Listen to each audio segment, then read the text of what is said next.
following video may contain content parents may find unsuitable for children. Viewer discretion is advised.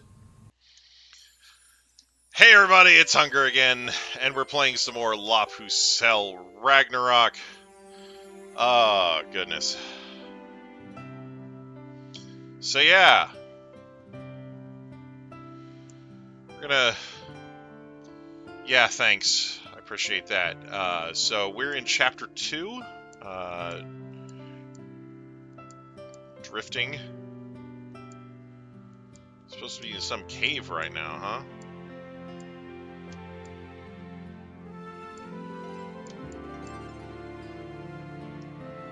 Alright. Gotta find Ghost Kid. Quote unquote Ghost Kid. Alright. Oh, I guess we're supposed to be here. No, we were in Chapter 3, then we finished the game, and we should be in Chapter 2 now. Yeah, Chapter 2, Piece of the Heart. Because we had to start over, because BS. Because you can't fix it and get the good ending after Chapter 1. If you do it wrong in Chapter 1 and don't go to the orphanage, then you don't get to do anything. Yeah.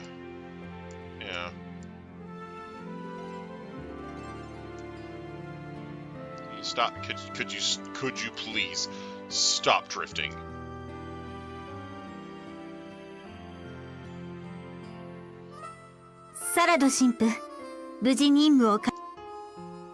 Oh, ご苦労さん. We are skipping this scene. It will never stop the drifting. Don't say that. Don't jinx me like that. I needed to stop drifting. Never should have played Smash with this controller. It sucks. Cave and vinaigrette. Skipping the scene. Alright. So I'm assuming it's going to go exactly the same way as it did the last time. We're going to play this map. It's going to be great.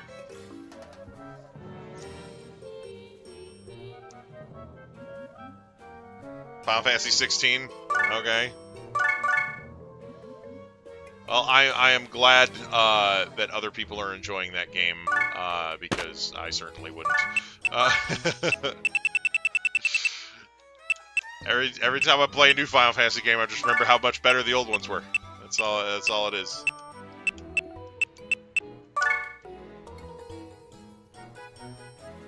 Okay.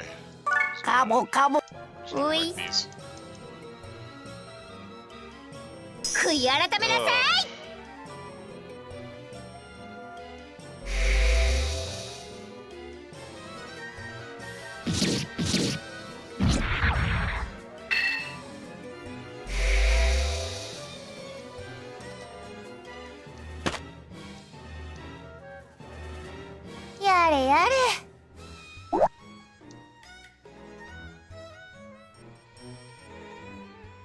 Okay.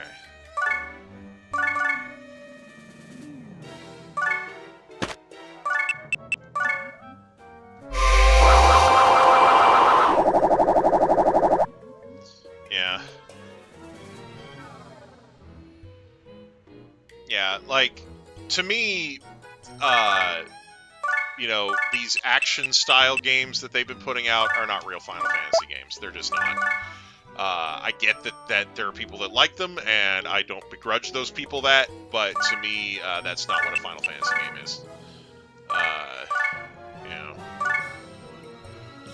Like, and Final Fantasy, Square Enix could try to spin it however they want. Oh, we don't think people like RPGs as much. We need to change the graphics. It's like, if they didn't think people liked RPGs, they wouldn't be putting out games like Bravely Default and Octopath Traveler and Dragon Quest. They know full well that people still like RPGs. They're just trying to change Final Fantasy into something else because they already have Dragon Quest as their core RPG franchise, and they feel like they don't need two. That's it. That's the only reason that Final Fantasy isn't Final Fantasy anymore. Is because, oh yeah, we got to change that because we already have a game that does that. Yeah. Yeah. It's the whole reason they're trying to turn Final Fantasy VII Remake into a freaking action game. Well, the thing is, if it was that, if that's what it was, if it was they were experimenting and then sticking with what worked, they wouldn't have changed it much after Final Fantasy VII. But then they did Final Fantasy VIII instead. You know, like I feel like every game in Final Fantasy is a little different, but for the first 10, they really all kind of kept that core turn-based element to them. And for a lot of the games after that, they have just gone off and done a bunch of random stuff. Like Final Fantasy XI, I strongly disagree with making that a numbered Final Fantasy game. They could have called it Final Fantasy Online, and I would have been fine with it. I played Final Fantasy XI. It's definitely a Final Fantasy game. I just don't think it should have been a numbered Final Fantasy game because it's an MMO. Same with Final Fantasy XIV.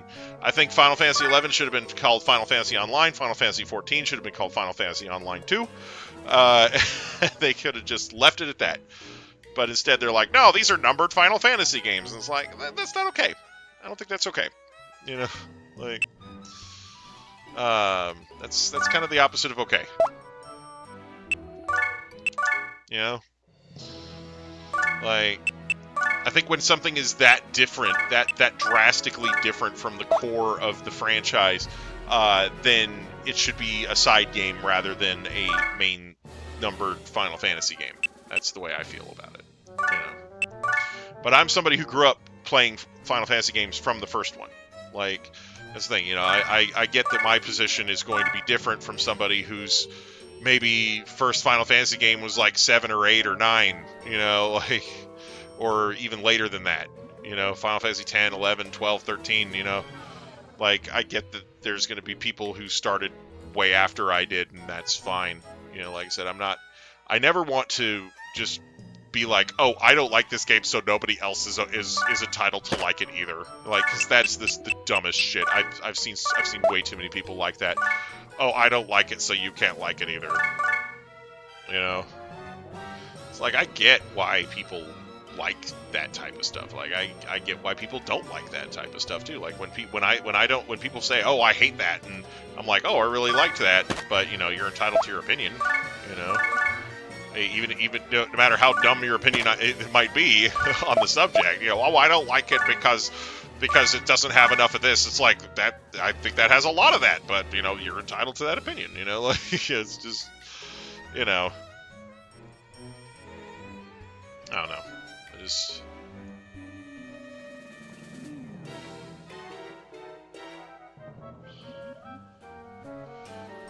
Ugh.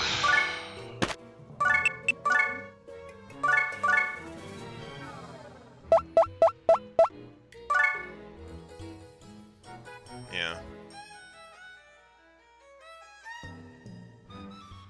Like, now here's the thing, right? Final Fantasies, even though they were all even though every Final Fantasy game is quite different, right? They all had, up to a certain point, they all had some similar unifying traits that you know, things that you could expect out of a Final Fantasy game.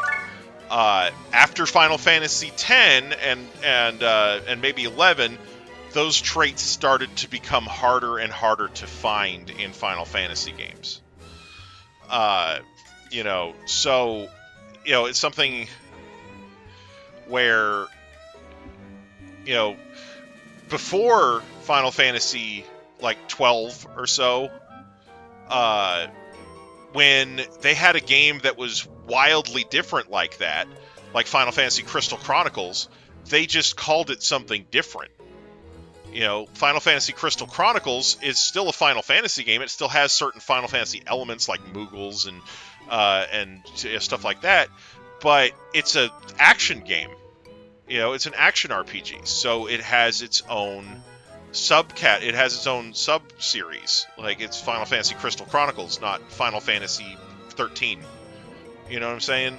Like, I'm not saying they can't call different types of games Final Fantasy games. I'm just saying that if you are making something that's that drastically different from all the other numbered Final Fantasy games, call it something different. You know, like, you know. You know, like, okay, like the movie Final Fantasy Spirits Within. That movie has next to nothing to do with the Final Fantasy mythos or anything. It's just a Square Enix property that they slapped the Final Fantasy name on it. Like, Final Fantasy Spirits Within, arguably I would have liked it more if they called it Gaia the Spirits Within, because that would have been a better title for it, because it has nothing to do with Final Fantasy. There's no mages, there's no chocobos, like the people are using guns, and they're fighting against these spirit phantom things that aren't in any other Final Fantasy properties. Like, it's just, it's not a Final Fantasy, like, regardless of what they want to say about it. Like, like, they're gonna call it that, but it's when you're using a IP license like that, you are giving people a certain expectation of what to expect. You're saying, hey, this is part of this IP. No. That's the thing. Final Fantasy Spirits Within is not a video game movie. There are no characters in there that are anywhere close to being based on the game franchise. I've seen video game adaptation movies that have that are really bad, but they still have like characters and things from the games that they're based on.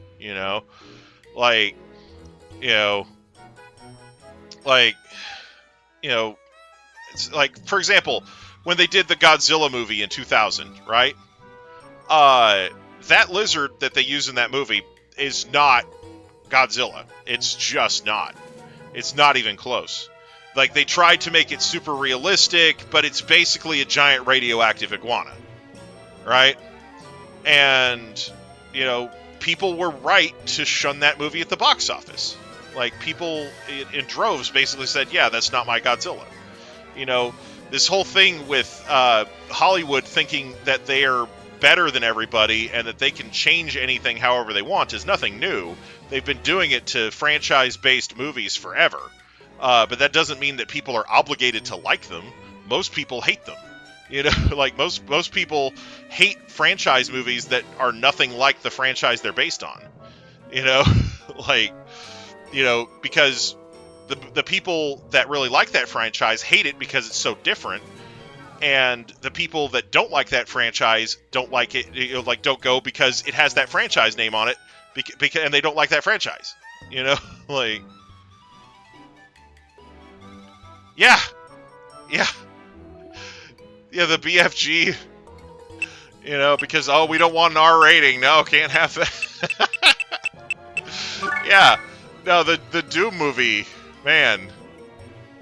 That was actually, for what it was, an okay adaptation. Okay, like, it was not the best video game movie adaptation we've ever had or anything, not by a long shot. But it wasn't the worst either.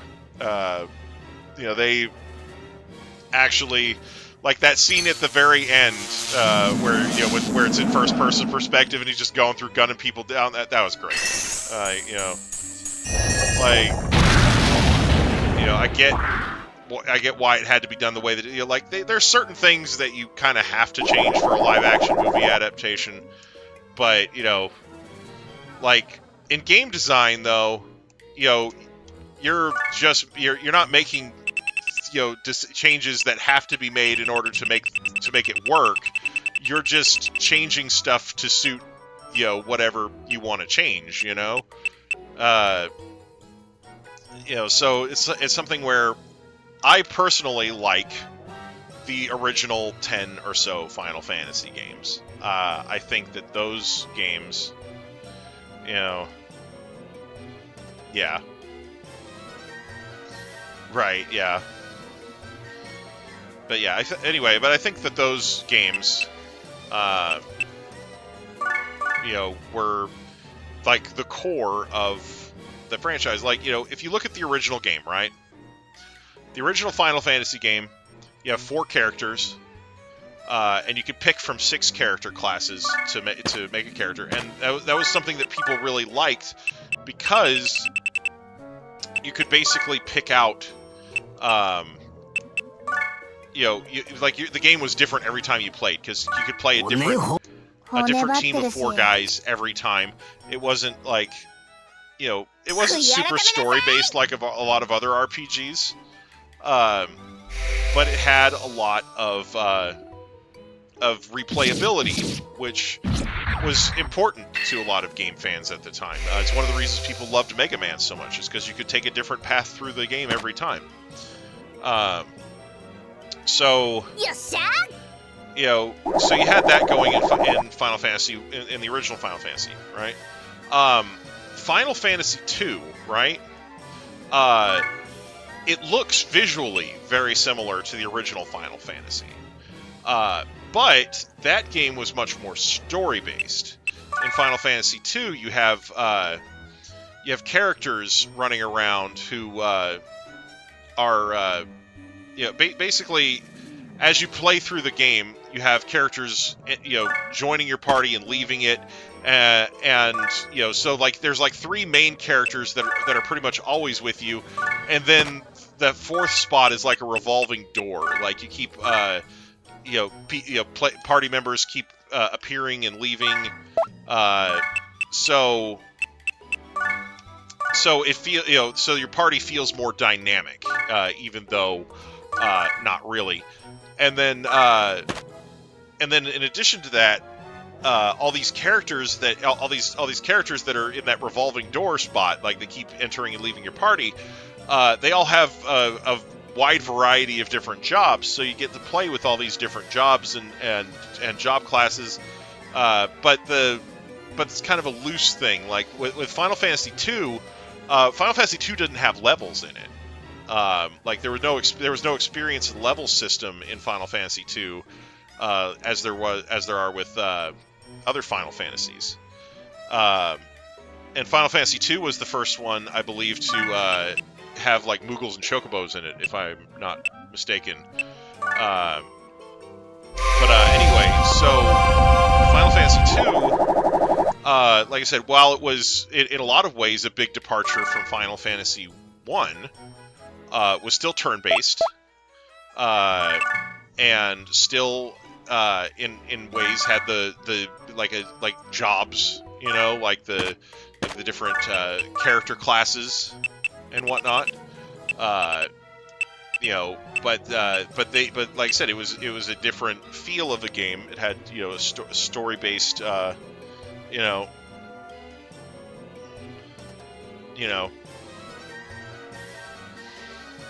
I said, it was a very story based thing. Final Fantasy III,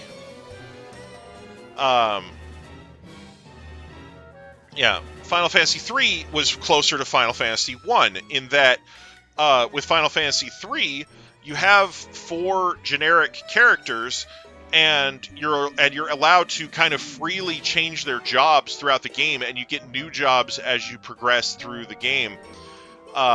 Now, when they did Final Fantasy III for the States, because they originally never translated Final Fantasy III over here, it was one of the last of the first. It was the last of the first 10 Final Fantasy games that we got. By the time they first localized Final Fantasy III, it was a new version of it on the DS, and that one was more story based. They added more story elements to it than the original one had. So I'm really actually kind of curious to play the Final Fantasy Pixel Remaster version of Final Fantasy III, since that should be closer to how the game originally was. It's not that I don't like the story that they came up with for the newer version of Final Fantasy III, but I'm still interested to see how that whole thing rolls. But Final Fantasy III in gameplay and art style was also very close to Final Fantasy I. And then Final Fantasy IV was the first one on the Super Nintendo, and that one had that one was also very story based, and it took some cues from Final Fantasy II, where it has like kind of a revolving door of a party, but it's not like 3 main characters and then the 4 slots revolving. You had 5 character spots for the first time in a Final Fantasy game. And you have various characters entering and leaving the party throughout the entire game. Which, again, is something that previously was not really a thing. So, it's something where, like, even though each of the games brought something unique, they all still had, like, the job class systems and things like that. And like I said, in games like Final Fantasy II and Final Fantasy IV, each character has, like, a specific job class. In Final Fantasy II, it's really just the 4th character that keeps, the revolving 4th character spot that keeps having different job classes. It's not really that way for the rest of the characters so much. But it's still, they're still there. Like, Tella's a sage, Edward's a bard, that sort of thing. Final Fantasy V, that game was very job class based. You have 4 characters throughout most of the game, and then one of those characters gets replaced with another character that basically takes over his stats.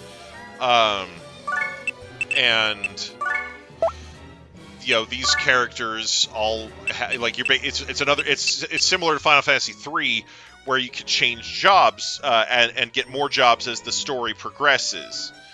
Final Fantasy VI was again more like Final Fantasy 2 and 4, where you have kind of multiple characters, but in Final Fantasy 6 you can recruit like a total of 14 characters permanently, and then there's a couple other ones that just join for like a short period of time.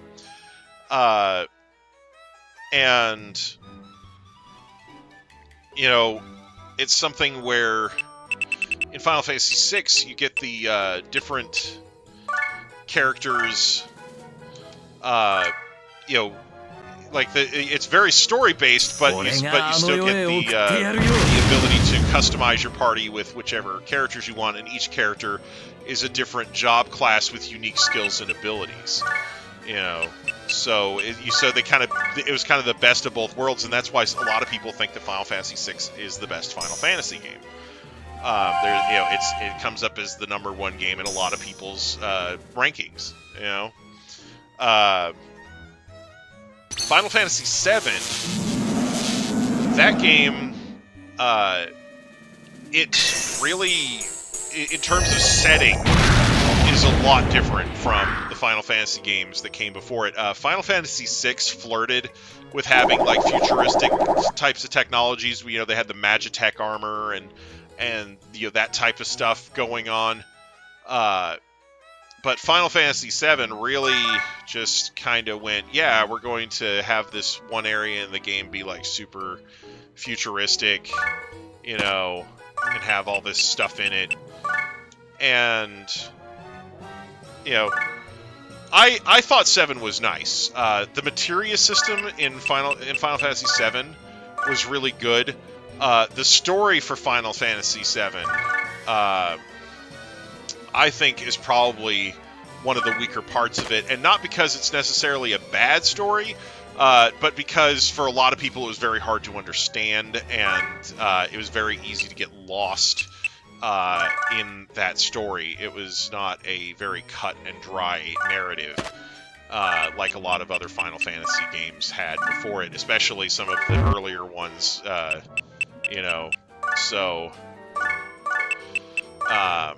So yeah, I could definitely see why you didn't really get into 7. 8 was really bad from my perspective. Yeah, Cloud got a hate boner for Sephiroth and the feeling's mutual. Yeah, it's a little more complex than that. Basically, the Sephiroth that Cloud and the others are fighting with, hope I'm not spoiling this for anybody. If you're trying to play through Final Fantasy 7 Remake or if you're trying to play through Final Fantasy VII for the first time, maybe skip this next part, but or mute it for a while.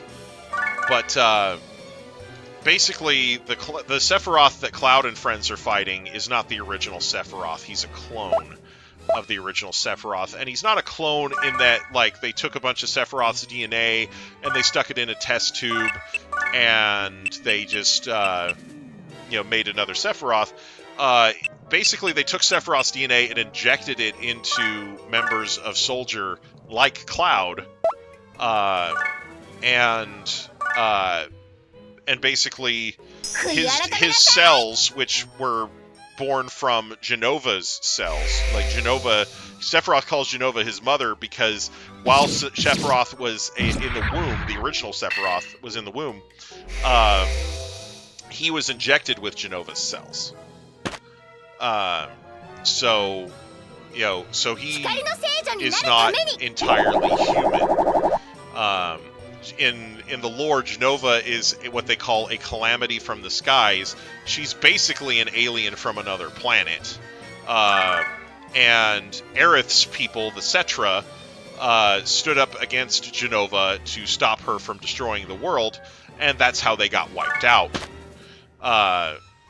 So Sephiroth basically believes that Genova is the rightful ruler of the planet, and he is trying to help Genova take over the world. But again, the original Sephiroth was actually killed by Cloud. But because Sephiroth's cells were implanted in various members of Soldier, Sephiroth, through the use of the Genova cells, is able to take over their bodies, and basically, as long as there are enough of them left, he could just continuously propagate himself. So the Sephiroth that appears in the original Final Fantasy game is for most of, except in the flashback sequences, is a clone of Sephiroth that was actually originally someone else, and then their body was taken over.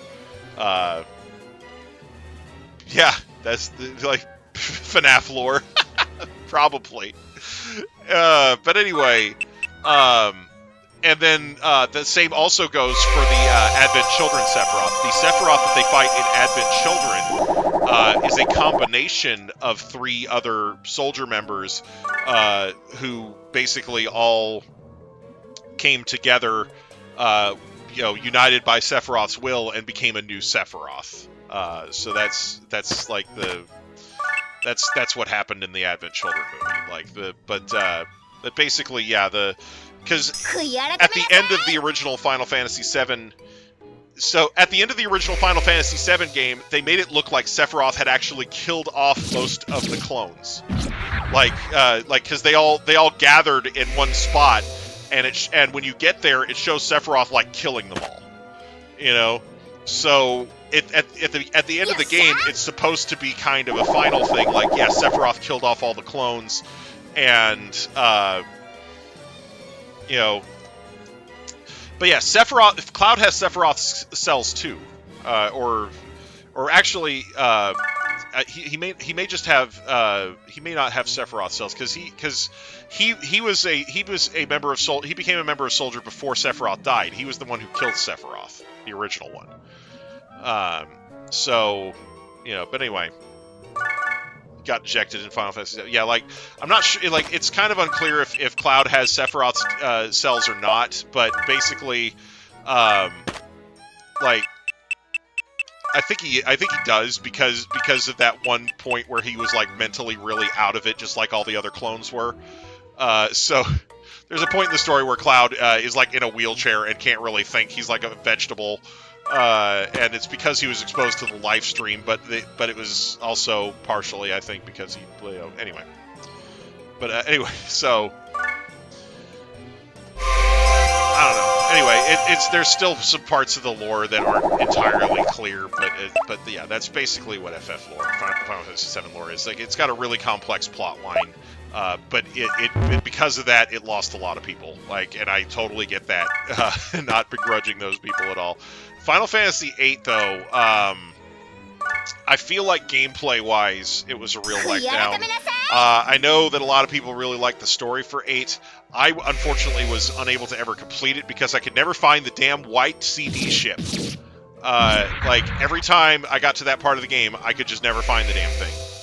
I'm like, they're like, oh, you gotta find the white CD ship, and I'm like going all over the planet, can't find the damn thing, it like doesn't exist.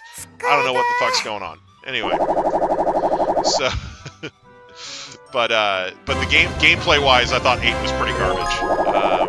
Like, I rank it pretty low on the Final Fantasy tier list. The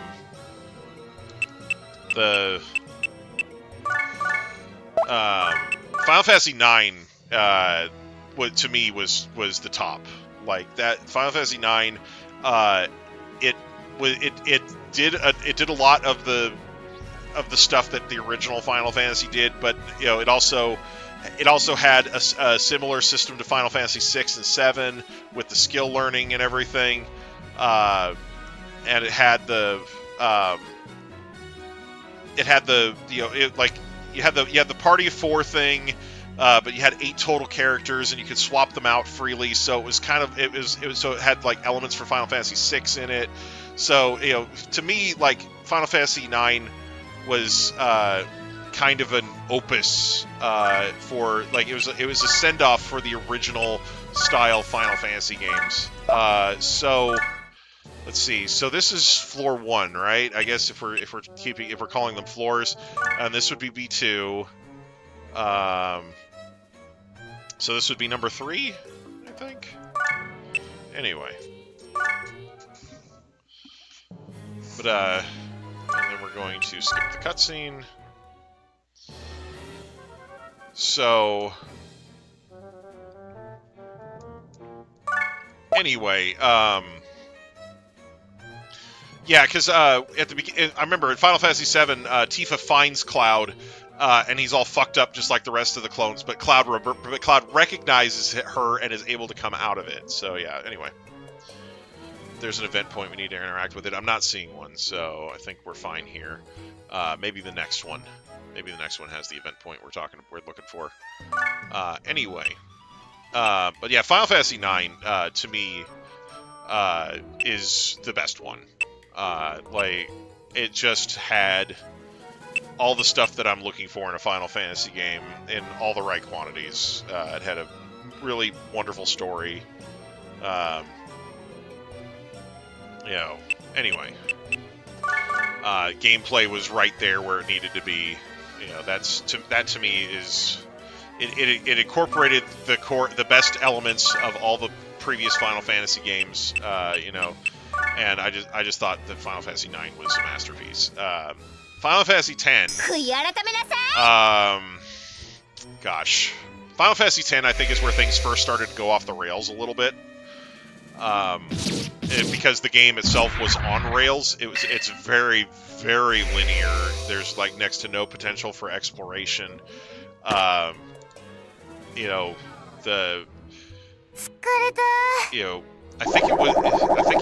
isn't it the first Final Fantasy game that had it to where the mobs were wandering around the overworld and you could encounter them there or something, or was that something it didn't do? I can't remember, but anyway, like Final Fantasy X was a departure for Final Fantasy, but I still think it was enough of a Final Fantasy game to like it's still Final Fantasy, right? It's still turn-based. It still has the jobs. It's got the sphere grid system, which again, it's a new thing, but it's not completely outside of the... Yeah, Final Fantasy XII was overworld mobs. Okay. Yeah. I couldn't remember if Final Fantasy X had them or not. But yeah, because I know Final Fantasy XI did, because Final Fantasy XI was an MMO, and Final Fantasy XII was basically a non-MMO with a Final Fantasy XI style engine. Like the gameplay was very similar to Final Fantasy XI. Final Fantasy XI had like the job classes and the Moogles and Chocobos and everything. So like Final Fantasy XI had all those Final Fantasy elements. It's just an MMO. I really wish they would have called it Final Fantasy Online and not a numbered Final Fantasy game. Like I said, I'm not saying it's not a real Final Fantasy game. I'm just saying like all the other Final Fantasy games were home console games, or you know, and this one's an MMO. Like the other games didn't have any online capabilities whatsoever. And I realized that online was still somewhat of a new thing at the time, but you know, yeah, like it's. Yeah, Final Fantasy XI was a console game, but it's not like a single-player console experience like all the other Final Fantasies. Like when they did a multiplayer Final Fantasy game previously, they called it Final Fantasy Crystal Chronicles because it was 4 players. It was 4-player local co-op. You know, like, and it was an action game, but you know, and it's still a Final Fantasy game. I'm not saying it's not a Final Fantasy game. I'm just saying I would have been upset if Crystal Chronicles was like Final Fantasy, you know, 9 or 10 or whatever number it would have been if they had numbered it. You know, because it's not the same as the other Final Fantasy games. It's too different. Like I'm not saying that it can't be a Final Fantasy game. I'm saying it shouldn't be a numbered Final Fantasy game when it's that different. You know, I'm glad that Crystal Chronicles is Crystal Chronicles and Tactics is Tactics. You know, and that they didn't try to make those numbered Final Fantasy games, you know, because they are drastically different from other Final Fantasy games. And that's what they're doing now, is they're taking games that are drastically different from other Final Fantasy games and going, yeah, this is a Final Fantasy game. It's Final Fantasy, 26 or whatever, you know. It's just, that's my complaint. Obviously, it's their franchise. They can do whatever they want with it. My complaining isn't going to stop them from doing that. Where's Prier? Oh, I already brought her out. Never mind. I got distracted. Anyway. Sorry about that. I don't mean to keep ranting. It's something interesting to talk about, at least.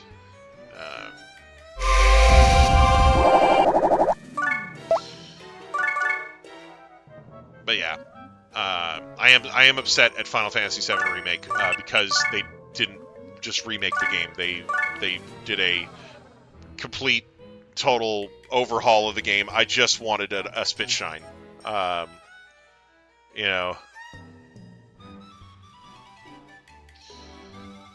like I just wanted a spit shine for Final Fantasy VII, and and that's what everybody wanted, as far as I knew. Like there was a lot of people who were like, "Oh man, you should do an update," because the thing is, they've done this for like every other Final Fantasy before Final Fantasy VII. Every single one. They've done graphic upgrades for Final Fantasy, Final Fantasy II, Final Fantasy III, Final Fantasy IV. A lot of those games have had multiple graphic upgrades. So everybody kept saying, "Hey, when's Final Fantasy VII's turn?" And like I said, literally every game since before Final Fantasy has gotten some sort of update or small scale upgrade, that looks a little better, or has some visual elements added or whatever, so yeah, if they would have just remastered it and made it better, because all everybody wanted was a spit shine. And the thing is, they trolled people. They had an event. I think it was the unveiling of the PS2, actually. When they unveiled the PS2, they put together a new intro, the intro sequence for Final Fantasy VII, but using PS2 level graphics, right? And they said, "Oh, look how much more powerful this system is." And everybody just went, "We want another Final Fantasy game on this, or we want another Final Fantasy VII. We want a Final Fantasy VII upgrade on this. We need it. It was either PS2 or PS3. Like, it was when it was a new Sony system that was being unveiled, and they had an updated Final Fantasy VII intro, like that first cutscene of the original Final Fantasy VII. You can still find it on YouTube, I'm sure. It was yeah. Bahamut. He's finally the rival to Donald Duck. Problem solved. Yeah. But,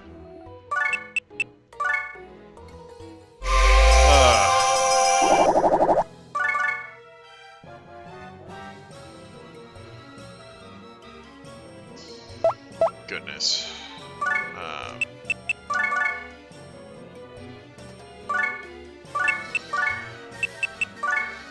Ugh.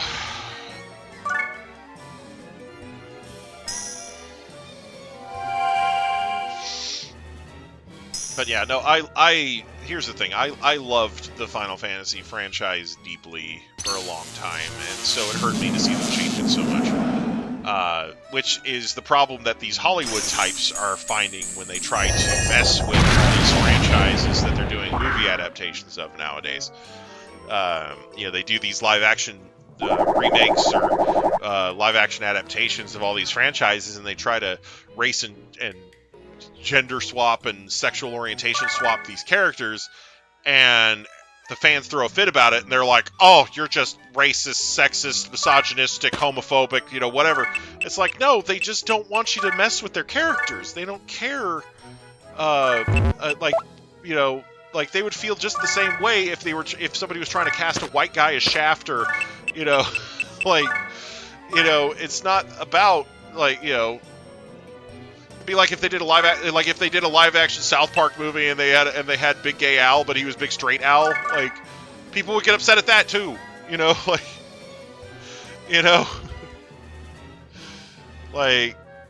It's just, and these Hollywood types don't get it. They don't understand that people are attached to these characters because they're not attached to these characters. They're just trying to make money. So when they make these decisions, they're coming from a standpoint of, oh, this is a cash cow and I want to milk it. Huh? Why isn't anybody lining up for this milk? I think it's pretty good, Like,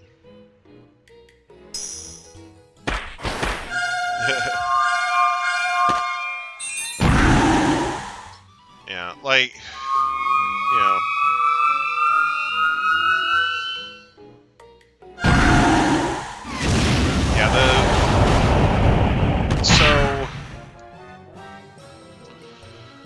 the thing with The Little Mermaid is the original Disney movie already changed the ending. Okay, this is something that Disney was and still is notorious for doing. It's nothing new for Disney. They take sad endings and change them so they're not sad anymore. It's a thing. There was actually a Saturday Night Live sketch that made fun of it. In the Saturday Night Live sketch I'm referencing, they had Disney's The Titanic, and in the Disney version of Titanic, the ship is about to sink, and like all these cute and cuddly animals like show up, and they're like chewing bubble gum, and they put the ship back together, and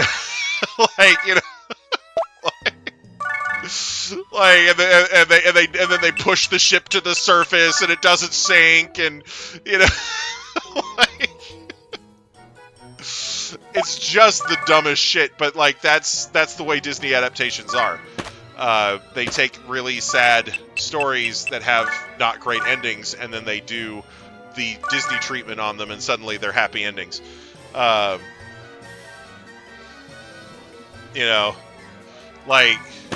But in the original book, The Little Mermaid, right? The original story by I believe it's C.S. Anderson. Is that the name of the guy? C.S. Anderson? I might be. Or no, Hans Christian Andersen. That's what. Sorry, Hans Christian Andersen. That's the guy's name. H.C.S. Anderson. So Hans Christian Andersen.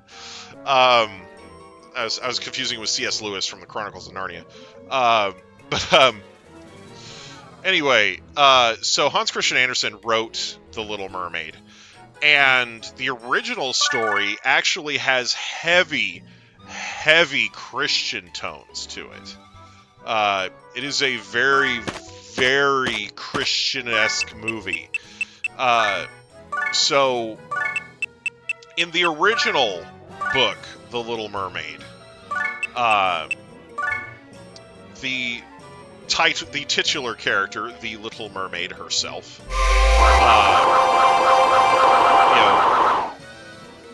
is concerned about her mortality, right? So in the lore for The Little Mermaid, the original Little Mermaid story,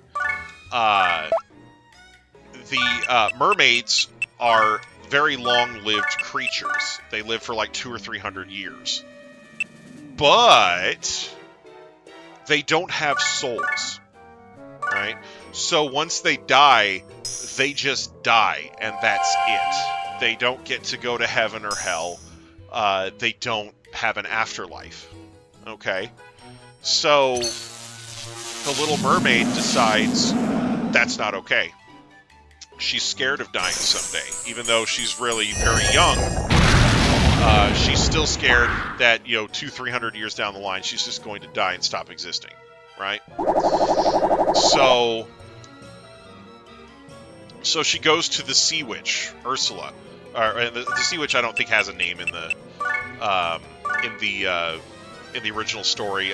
She's just the Sea Witch, but they would be Ursula in the Disney adaptation, right? But the Sea Witch is not a malevolent character. She's not a bad person in that story. The Sea Witch is actually very helpful, just like she pretends to be in the Disney movie. She's actually she does expect a price to be paid for every favor she grants, but she is not. But she is ultimately still very helpful to the Little Mermaid and her family. So the Little Mermaid goes to the Sea Witch and asks her how she can get a soul. And the Sea Witch tells her, she says, you can get a soul if you marry a human.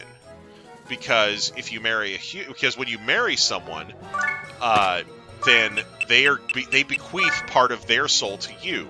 So so if you marry a human, then by virtue of being married, you would have part of their soul, and so you would have your own soul.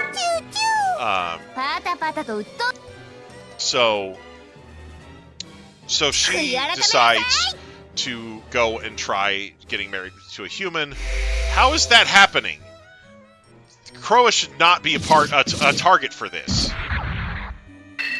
That is, oh my god! How is that ignoring the height difference? That is garbage.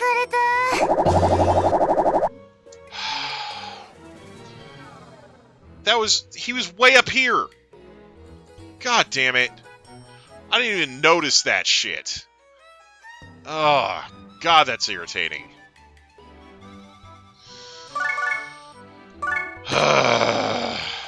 That is irritating as fuck. Alright, anyway.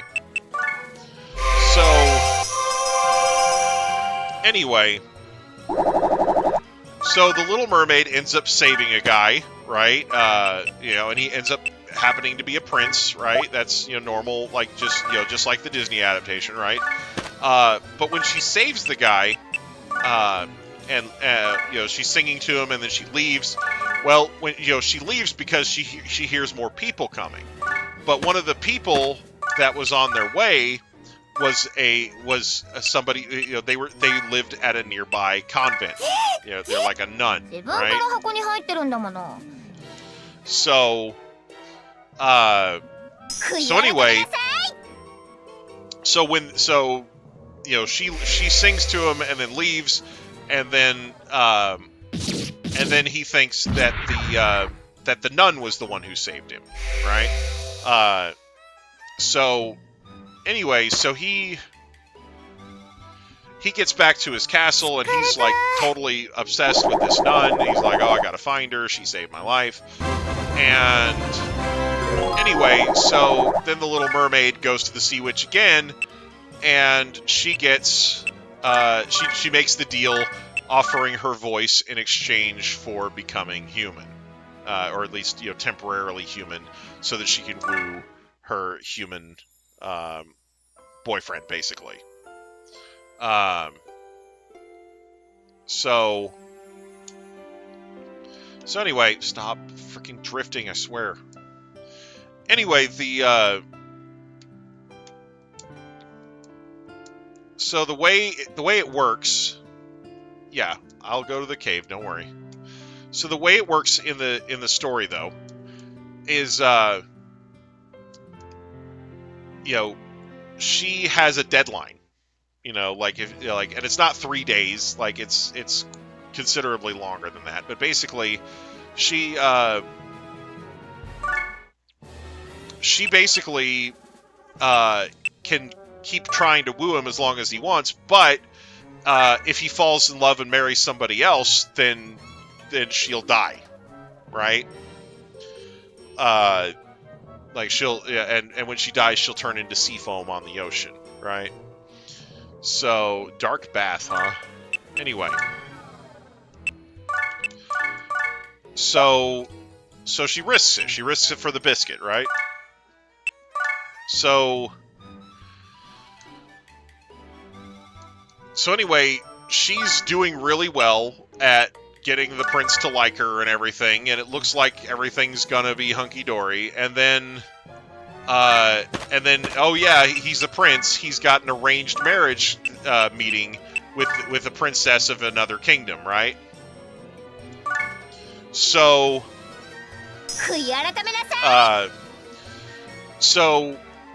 like, oh, it's okay. I like you. I'm gonna turn you down. I'm gonna turn her down, and I'm gonna be with you. So she's like, great. So then he goes to this meeting, and it's the nun that he thought saved his life. It turns out she was a foreign princess in a convent. Go figure. So she's the one. So basically, he's like, oh yeah, I found the girl I was looking for. I don't need you anymore. Sorry about that. Let's be friends still. So he's basically like, yeah, I'm gonna go ahead and marry this other chick. So she's basically in despair at this point, right? Let's see. Is there an event point somewhere? Not seeing it. Maybe it's... Oh, there it is. It's there. It's this one. This is an event point. Right there. Okay, I could barely see it because of the thing, the other thing, but yeah, that's definitely an event point. I'll have to check that. Okay. Okay. Alright, we're in business here. Anyway. So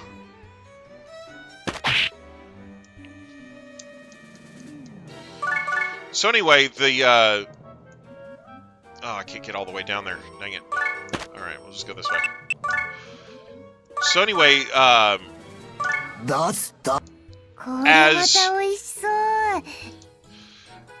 anyway, the prince is getting ready to marry this chick, and when they finally marry each other, she's gonna die, right? So at this point, her sisters show up.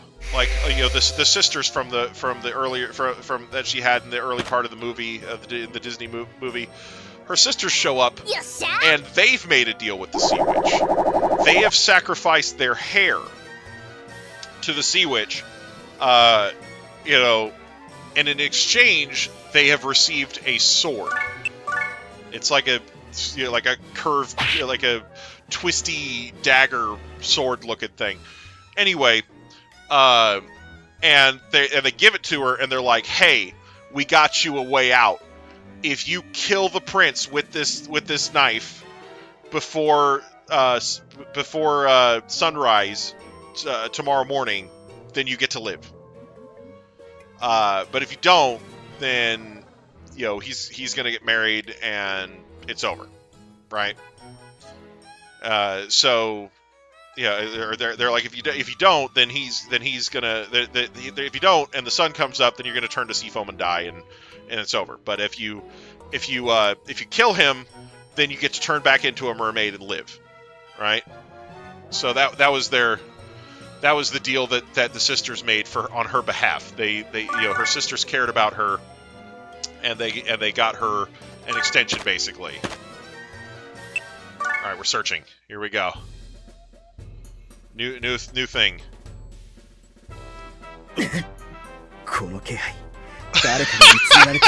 My impressive physique. この辺りにそんな物好きがいるとしたら、あいつに決まってるわ。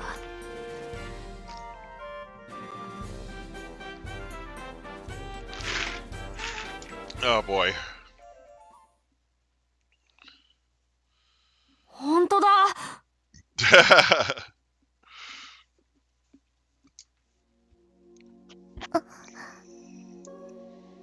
しもべの悪魔に戦わせて自分はこっそり覗き見。魔王ならもっと堂々としてたらどうなの？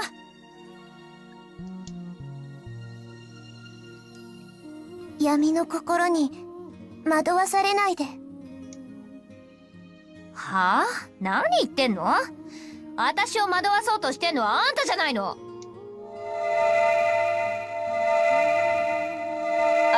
ちょっと逃げるな！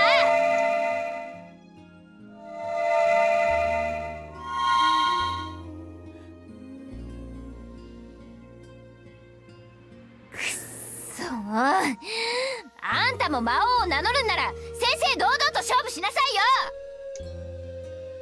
それも魔王っぽくはねえけどな。でも闇の心に惑わされるなってセリフも魔王っぽくはないよね。あの子、もしかして魔王の少女とは別の？悪魔たちのど真ん中で考え事とは大した余裕だな、てめえら。そうだったわ。とりあえずあいつのしもべは全滅だ。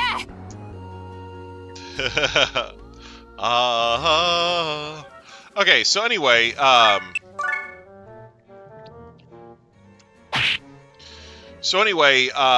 the Little Mermaid goes to the prince's bedchamber, and she's basically ready to kill him, but she loses her nerve. She can't do it. She's like, nah, I can't kill someone else just so I can survive. That's not okay. So she drops the knife and just resigns herself to her fate. And then the sun rises and she turns into sea foam. But that's not the end for her. Basically, her selfless actions spawned like the beginnings of a soul, and she's able to live out this afterlife where she basically kind of collects good deeds for people, and basically if she does a good enough job for like 1,000 years or whatever doing that, then she gets to then she'll develop into a proper soul and she can move on to the afterlife, and that's how the story ends. So she basically and like there's like a little cautionary thing like, oh yeah, anytime little kids are bad, then it delays her happiness or whatever, for another however many years, so be good, that type of thing, so it's like but like I said, it's very, very strong kind of Christian undertones or overtones, really, in that story originally. So again, the Disney version was not a really good adaptation in the first place. So now, granted, there was nowhere in Hans Christian Andersen's book that said she was black, so but I don't know that they actually really describe her all that well in the book anyway. I'd have to double check. It's been a while since I read it. It's a pretty short book. It's not like a novel or anything, it's a relatively short book. It's not like children's picture book length, but it's not like a novel either. It's a short story, so the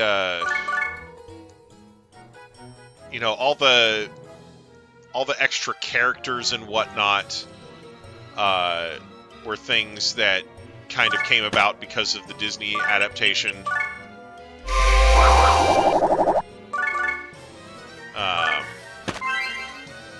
Nice.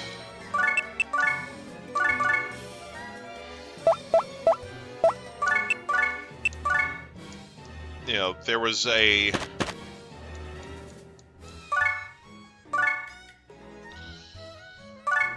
Oh, jeez.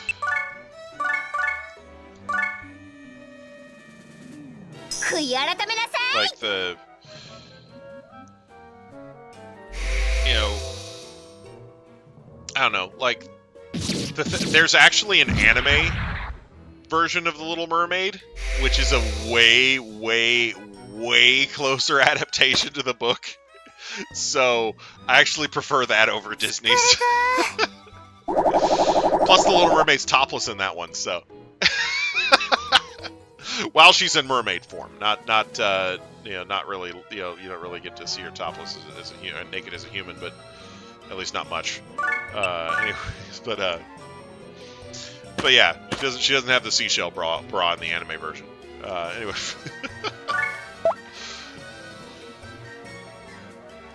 She's not naked a ton, like, you know, it's you know, she's not like just nipples out the whole movie. Her hair covers them most of the time, but she's still topless, which is, you know, nice. Anyway.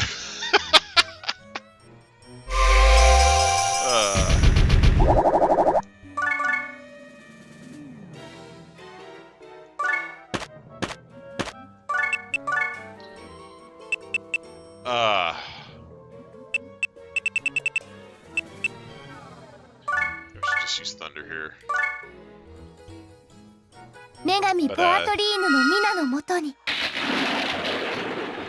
Also in the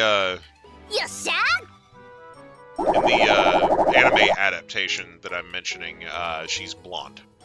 So, you know, there's a guy who comes into the store I work at, and we were, you know, I talked about the whole race swapping trend that's been going on. And he mentioned something interesting. He says, you know, these characters that are getting race swapped, it's always the gingers. It's always the redheads that are getting race swapped. And I'm like, you know, that's the point. I hadn't even realized. So they're taking an even bigger minority than the black, an even smaller minority than the black people. And they're changing these gingers into, you know, into black people. They're you know, the redheaded Little Mermaid. Oh, she's got to be black now. Bo from She-Ra. Oh, he's got to be black now. You know, Nick Fury. Oh, he's got to be black. You know, like they're getting rid of all the gingers. Hollywood is genociding the gingers in movies and animation. It's they're eliminating the gingers. Even Mufasa lost his ginger status. You know, Mufasa is interesting because Mufasa was voiced by a black dude in the first place. So. No, he was. Like, if you look at the original Nick Fury, he's redheaded. He's a redhead who's going gray.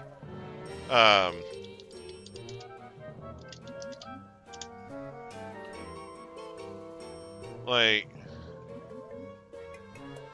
if you look back, gosh, you have to, you know, there we go. There's a good one. Yeah, well. I don't know. In a lot of pictures, his hair looks more brown, but he's definitely kind of a redhead in a lot of his artwork. So anyway, I don't know.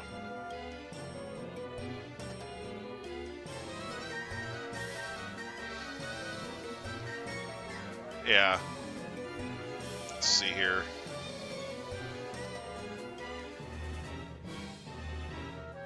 Oh.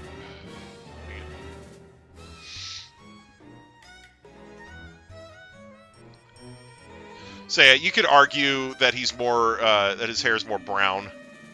But yeah, here I'm gonna post a picture of him in Discord real quick. Hopefully this doesn't crash OBS. But this is kind of what I'm talking about. Like, his hair looks more brown in a lot of the artwork. But here, I'll post it in Stream Team on Discord so you can see it. There we go. That should hopefully let you know kind of what I'm looking at. Okay, I'm gonna close Discord now. Anyway. So, but yeah, like if you Google, original Nick Fury, a lot of the artwork of him looks like his hair looks more brown, but yeah, for the one I remember was red though. Like from back when I was a kid and Nick Fury was in Marvel Comics, I remember him being redhead. Like, but yeah, like I said, it's but anyway. He's maybe less of a ginger than a lot of the other ones because of that, but because if they changed him to just a brown-haired white dude before they changed him to a black dude, then yeah, good deal. Let's get the good ending. But anyway, but yeah, like people griped when they saw Mario in the Mario movie and his butt wasn't big enough. Okay, like. People who really are passionate about a series or a franchise are very sensitive to things being changed in that franchise or series. So, okay, we're skipping. Anyway, so when people make those types of changes willy-nilly, and like I said, it's kind of a dick move for them to make these changes and then get mad at the fans, like they make these changes and then they're like, oh, well, you're just racist or homophobic or whatever, when they don't like it. It's like, they're like, oh, we get to make as many changes to your beloved franchise as you want. You just have to take it in the ass, It's like, no, nobody's gonna go along with that. Right?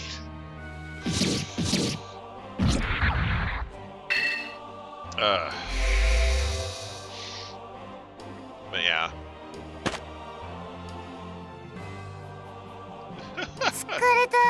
The Egyptians are wrong. Yeah. Right. But those same people get mad when Fidel Castro gets cast as a white dude, right? When they cast a white dude to play Fidel Castro, that's tragic. Why don't you have a Latino playing him? Like, but oh, it's it's okay to race swap Cleopatra if we want, like.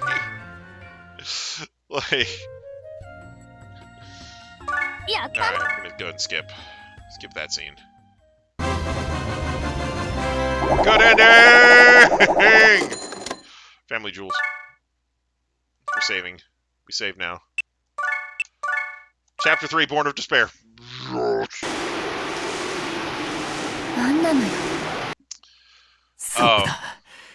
Okay, we'll go ahead and skip this. We don't need to see Crowa's wife die for like the 5th time.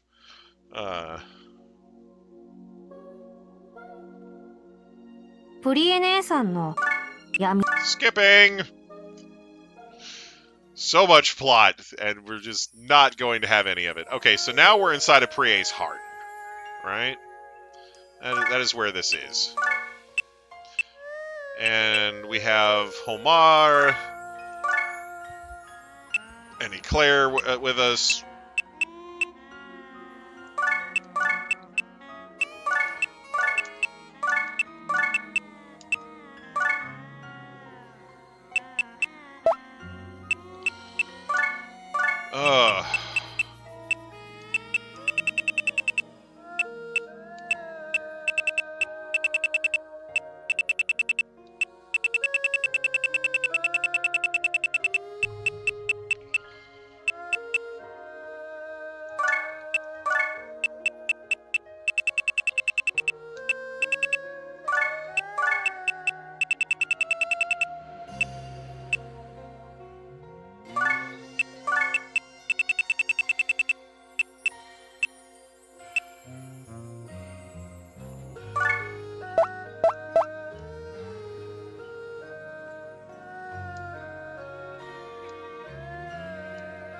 Don't expect too much. Let's see. What can we get here?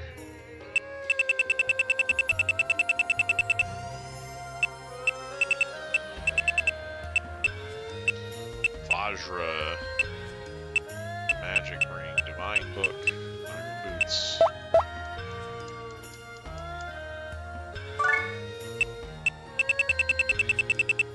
Oh, got some Holy Guards. Got all these Holy Guards. Oh boy.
Okay.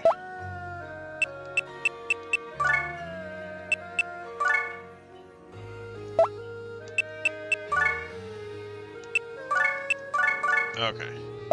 Here we go.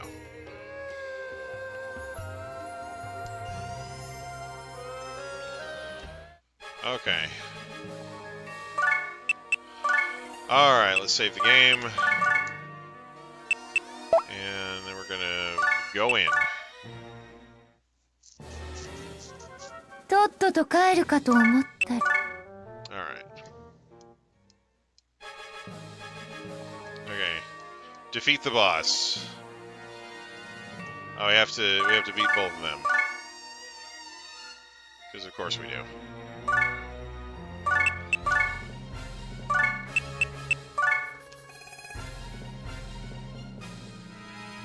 Grrrr. 見るからに悪そうな面構えね。悔い改めなさい。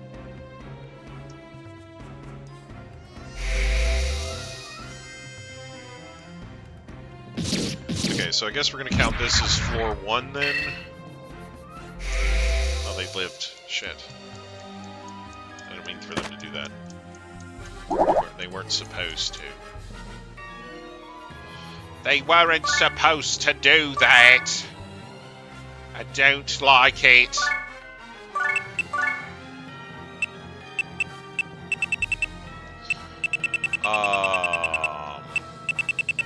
Kitty kitty? Should we kitty kitty here?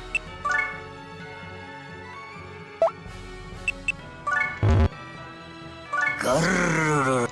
うわいや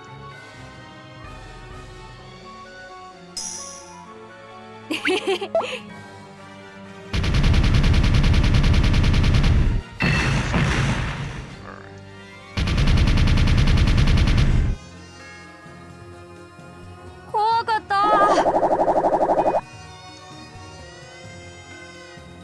Get you some experience, my guy.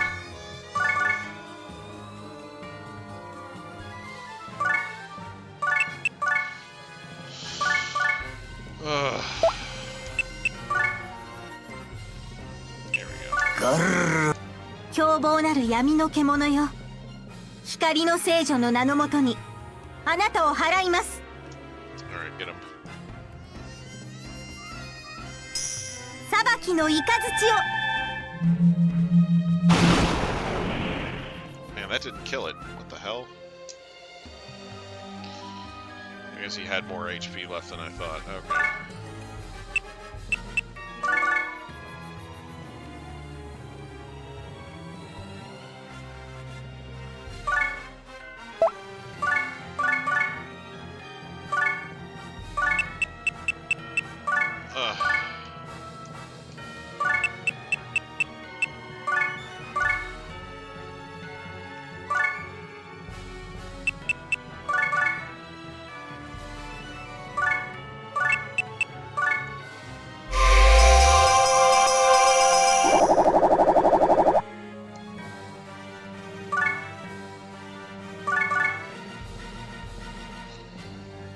Okay.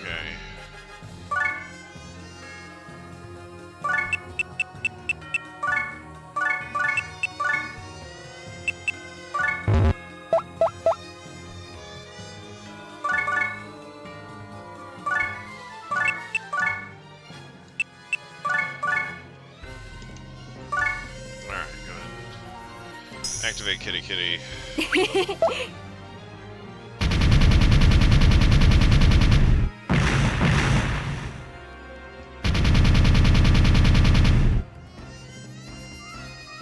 怖かった。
The animation for that was a little mistimed.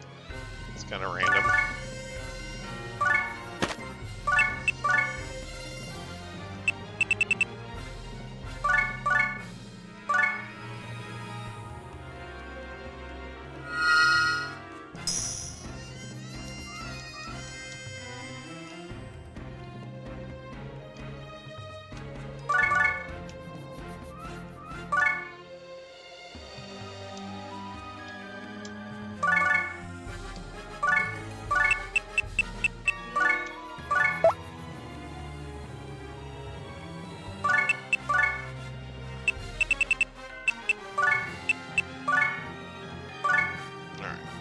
私の心の闇が呼び出しておいてなんだけど、エクレールのためにも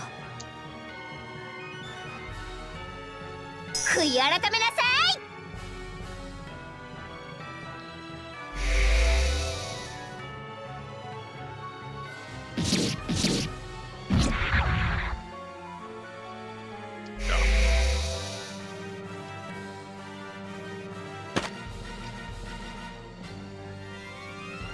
よっしゃ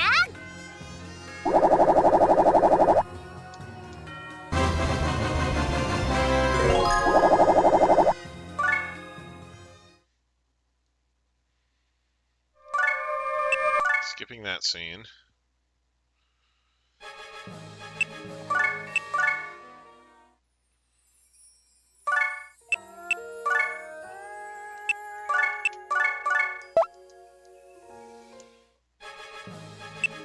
Okay, Heart of Desire. Here we go. So this is number 2. Skipping the scene.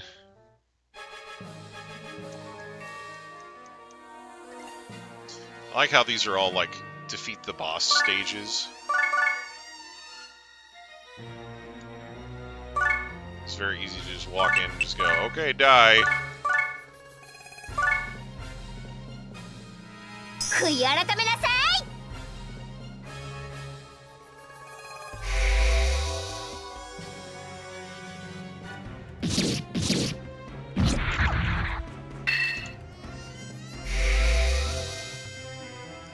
The Holy Father. 光の聖女になるために。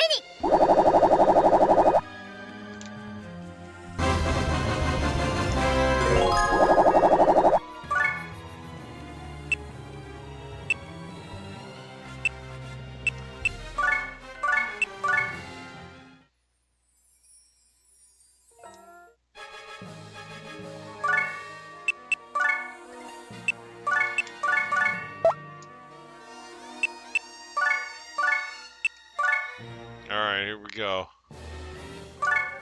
Skipping.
I can't wait for that Marvel Chronicles game. It's so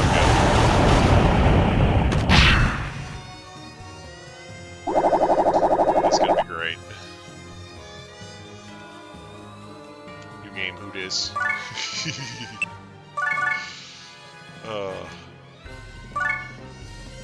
Excited.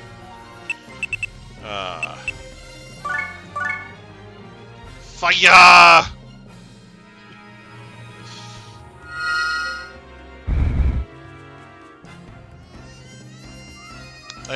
I feel like he's supposed to pull the skull out before the magic effect goes off. I feel like that's some kind of an error. It's just weird.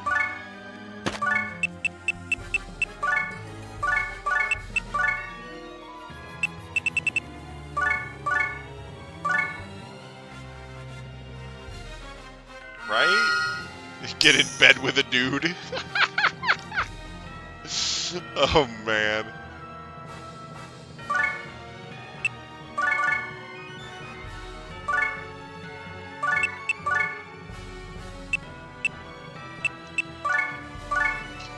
Fire! 散りやがれ Got an error. 燃えたぜ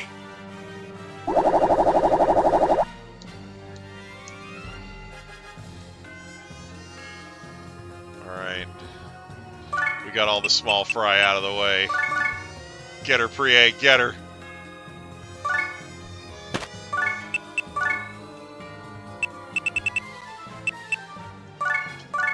I summon the Forest Lord, defeat my enemies! 悔い改めなさい Oh, God.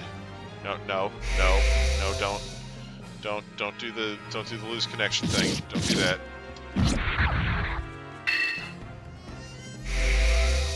Don't do the thing where you lose connection. Stop it. Okay. Come on. Don't lose connection. You can do it. I believe in you.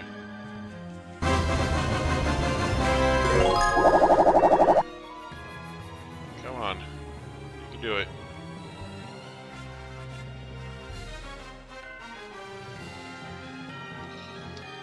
Come on.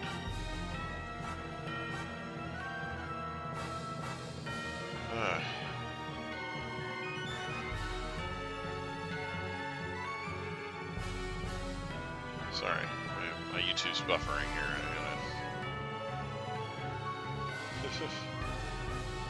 Okay. For some reason, my preview is buffering. Can everybody see? Okay. Okay. I just didn't want to like lose connection again and have to reset OBS. Anyway.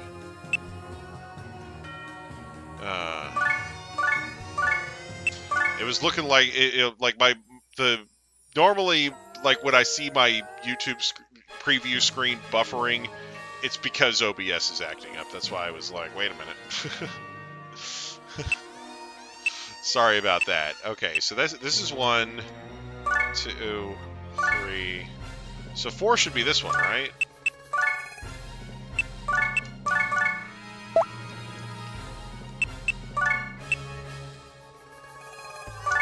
Alright, we're checking for an event point. Ah, yes, there it is. See? In the corner. Okay. We have our point. It's the whole point. The entire point.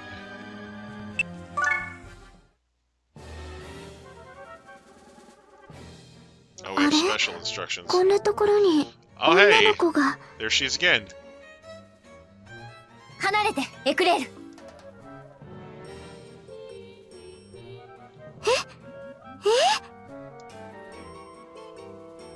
あいつもプリエの心の姿なんだ。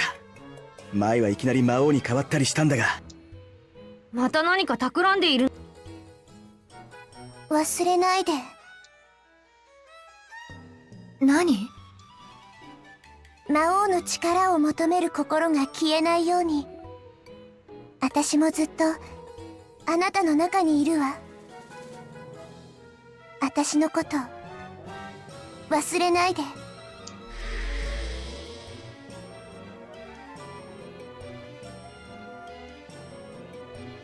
あいつは闇の心じゃなかった？もしかしてあの子は前に魔王っぽくないことを言ったこと同じなのかも。あの心は God, they give you all the 乙女心は flaming 複雑なのよ。 barbed wire hoops to go さ jump through. さっさと進みましょう。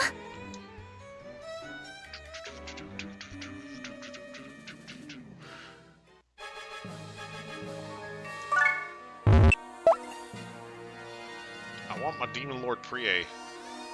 Come on now. Don't do this to me.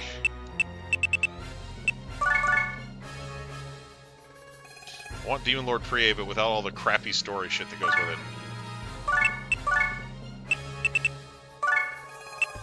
Because, like, crappy nerfed Prier sucks.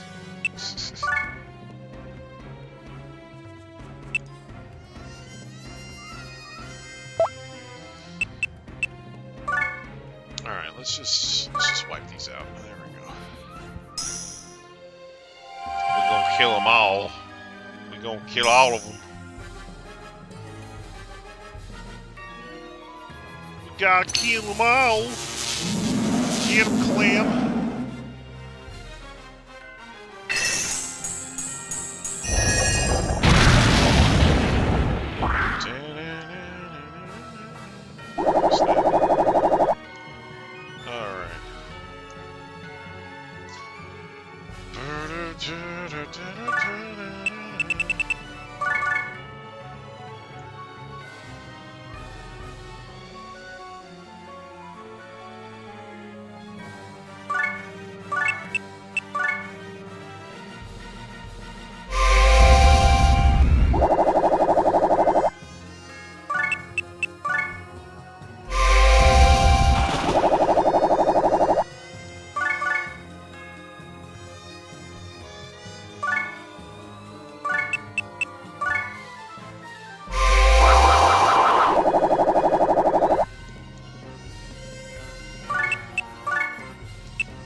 だるー。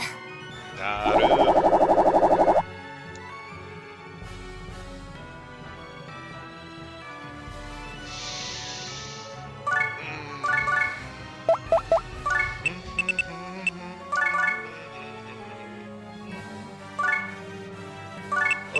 様。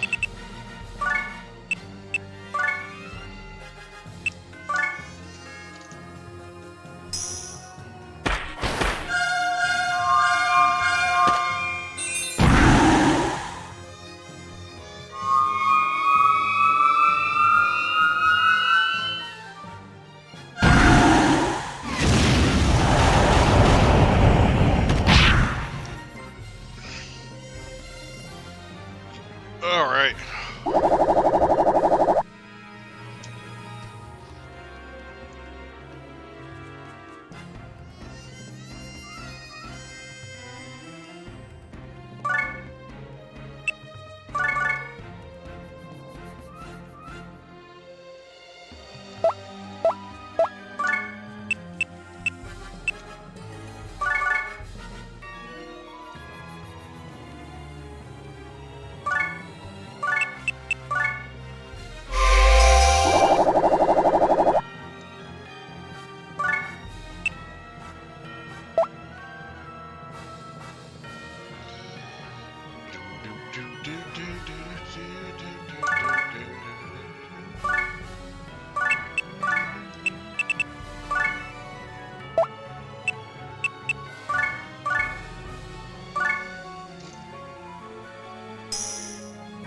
OK 伝来。 Take that, nerd.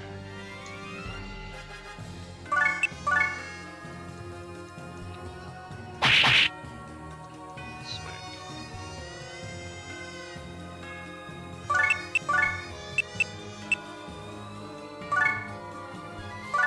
Alright. About to get wrecked. あなたの力を貸して。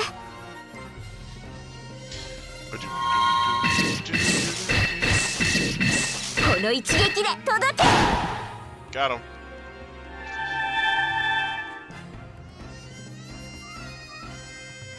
もっと強くなりたい。 Way to beat him down, Claire.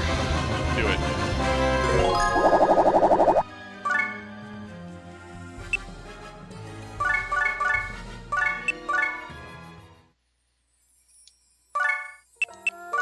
Alright. We're just kicking it now. Stop it.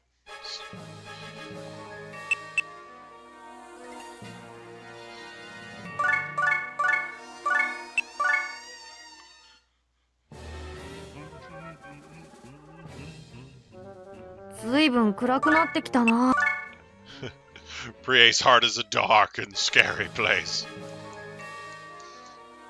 No, easy shit. Easy shit. Here we go.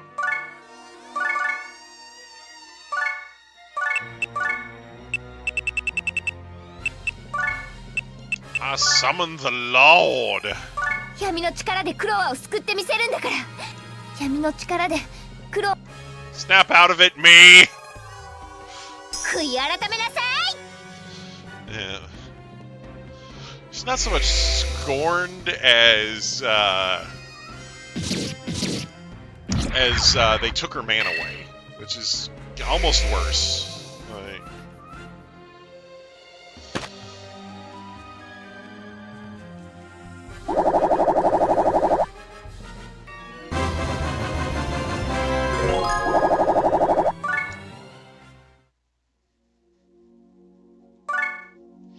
we skip these. Good ending!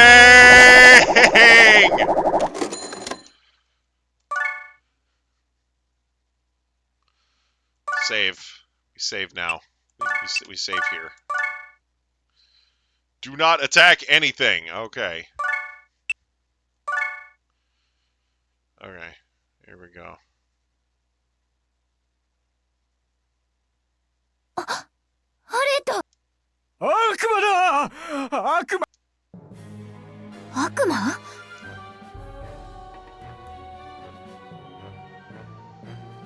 なんとかしないと。あ？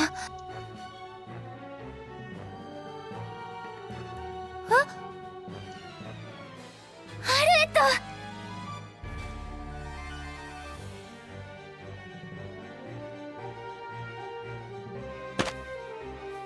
そうね。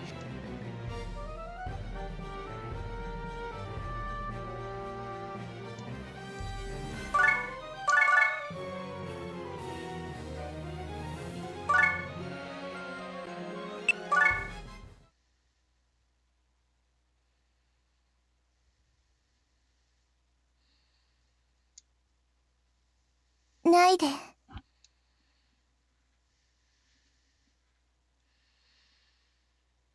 誰？忘れないで。この声、あの時の。気がついてくれたんだ。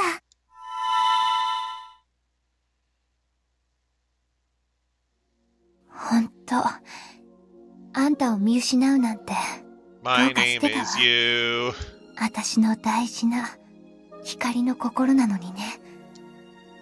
そうです。魔王の資格を得た時、見失っていた光の心、ビネグレットの洞窟で改めて光の聖女を目指すと決めた時、再びあなたと一つになれました。だからあの時、心の中でも声をかけてくれたのね。あなたが私を見つけてくれたから、私の声が届いただけです。心が闇に落ち、真実の姿が見えなくなっていた中で。真実の姿か。本当ね、全然気がつかなかったわ。こんな格好になっていたなんて、あんたに気がつくのが少し遅かったみたいね。その姿は闇の心に完全に飲み込まれてしまった赤。その上で。そうか、あんたを見つけ出したんだものね。光の力で戦うだけよ。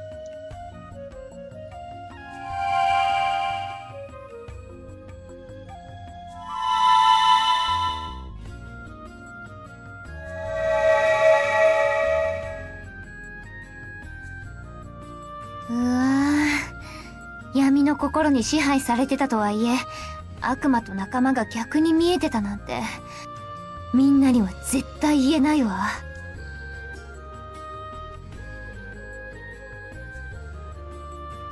何だったんだ今の光は。あれはアルエット、無事だったのね。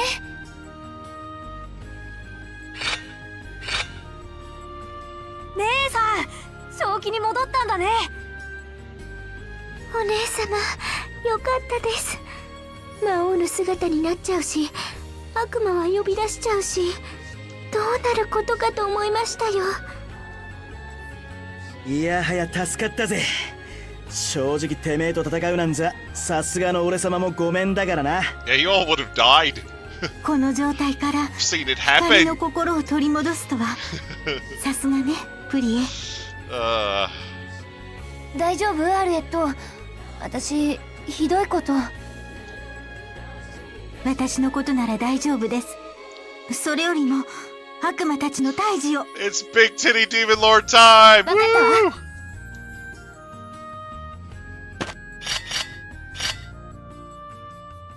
Like, prepare to get your ass beaten.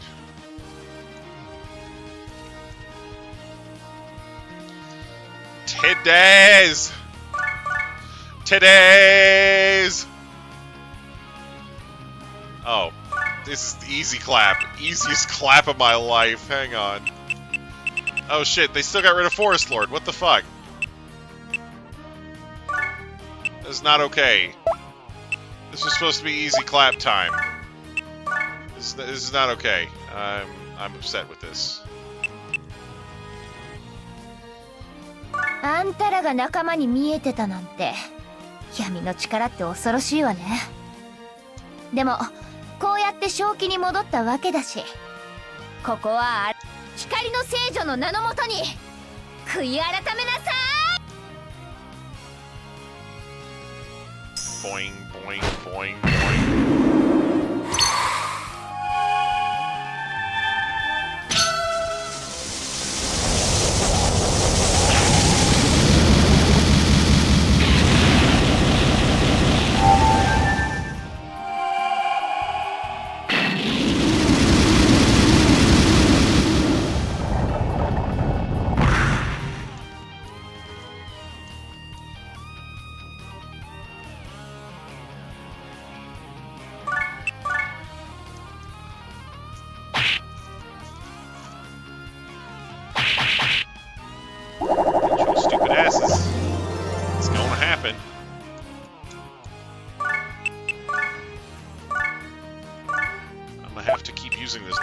master thing until I level it up.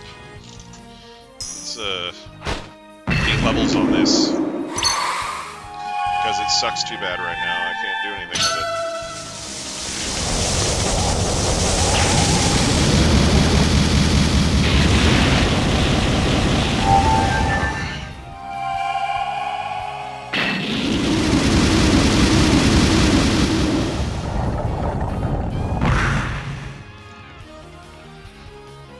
Blowing them up.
Leveling up Prier, do it. they're like likely to join now. Oh, Lilith joined forces. Sweet. Fat demon titties. I got some fat demon titties added to my team. Got skill Omega Break, why not? We need those. Why can't I purify? I thought, god damn it. I'm killing this.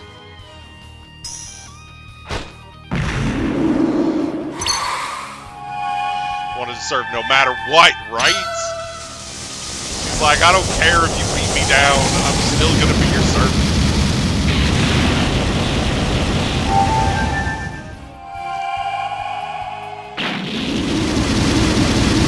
Serve your demon lord.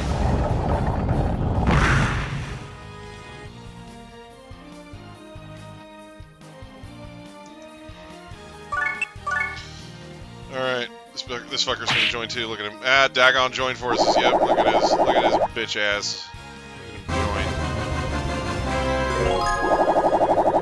The fuck. これで悪魔は片付いたわね。で、この格好で言っても説得力ないか。ごめん姉さん。僕が魔王の方が似合ってるなんて言わなきゃ。姉さんはこんなことには。If I hadn't, you never would have ended up as a slut in thigh highs. キュロットが謝ることじゃないわ。全部私自身の弱さが招いた結果だもの。Oh man. 仕方ないって。お姉様、開き直ってませんか？ Hell yeah, she has. Best そん demon なんじゃ lord. ないわ。前向きなだけよ。Always look at the 違いね。 bright プリエらし side い of 答えだぜ。 life. She's got titties. それに、この姿も悪くないわ。悔しいけど、確かに似合ってるしね。Hey. 姉さん。冗談よ、冗談。でも、この姿になったこと、後悔はしてないわ。闇の心に落ちたこと、忘れないでいられるしね。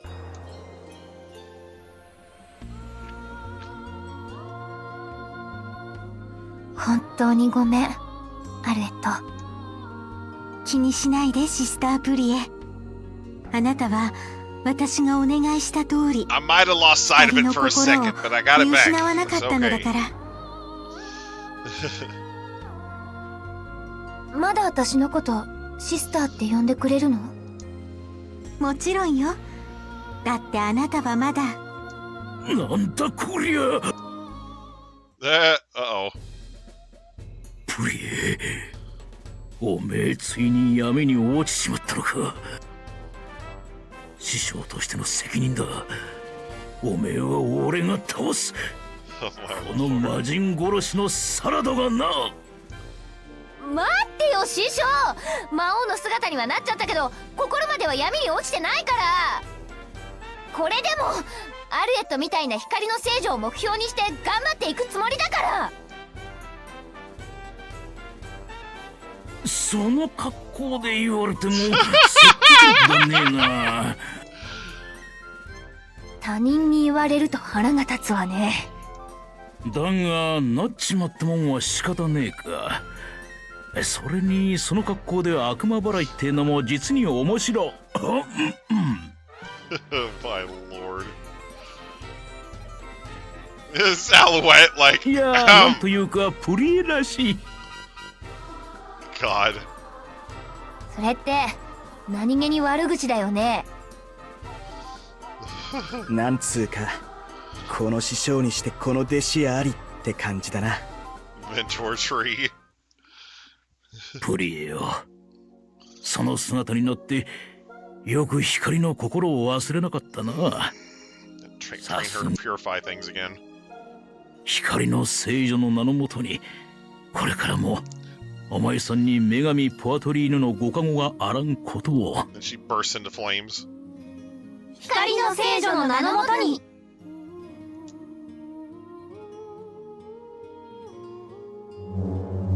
Oh shit. Hi. ああ、あと一歩であんたを完 Slap 全 that に little 闇に bitch. 落とすことができたのに。あんまし私を甘く見ないことね。Slap her. 闇の心を受け入れた上に光の心を見失わないとはね。面白いわ。さすがは私ね。当たり前じゃない。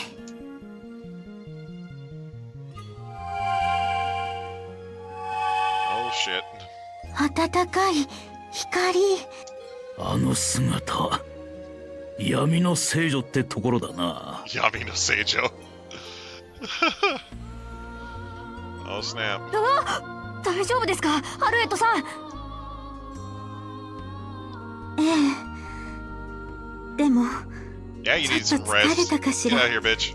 まさかこのようにくだらない結果 Oh を迎 my える gosh, こ it's と a にな dwarf. るとは。 Get that fucker out of here. Stop watching our shit. Beat his ass. あんた私の名を覚えていてくれたのか。闇の王子に被験するほどの力を持ちながら光の心など捨て去れば私の理想郷を築くため闇の王子と共に働かせてや Beat った that という bitch's ね。 ass. ちょっとあんたクロワに何をさせるつもりなの？ Blowjobs. I mean, 闇の王子の復活が目的ではないとすると、打天使カラミティを召喚しようとしているのですか？さすがは光の聖女だが、その様子では人間を救うどころかまともに動くこともできまい。では光の聖そんなこと私がさせるもんですか？面白いことを言う娘だ。いいだろう。できるものならこの私を止めてみるがいい。それまで君の大切な彼は預かっておこう。 I mean, holding on to shit. Beat your ass. なめやがって。よし今すぐ奴の本拠地に攻め込むわよ。All the Priers in her heart. Agreed. Let's get her. Let's get him. Fucking,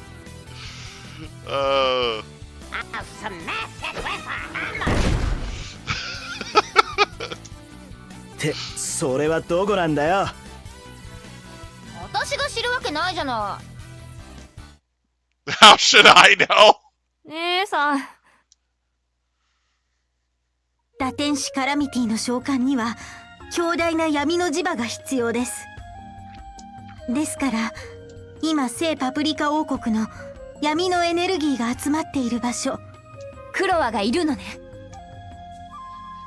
シスター・アルエット、いや光の聖女よ。分かっているとは思いますが、その体で危険な場所に向かうことは絶対にできません。しかし It's fine. I got アレ this. ット、今は私に任せてよ。 Prier's got this. ノワールにとってクロワンが必要なことは間違いないみたいだから、要は彼を取り戻してくればいいってことでしょ。 You just concentrate on not dying, okay, baby な girl? るほど、そういうことになりますわ。 Just sit there and not die. わかりました。 You're not シス allowed タ to ープリエ die. 今回はありがとうアレット。私絶対にクロワを取り戻してみせるから。そうと決まれば早速出発よ。 Here goes everything. Oh, she just flies off. Bad bitch can fly.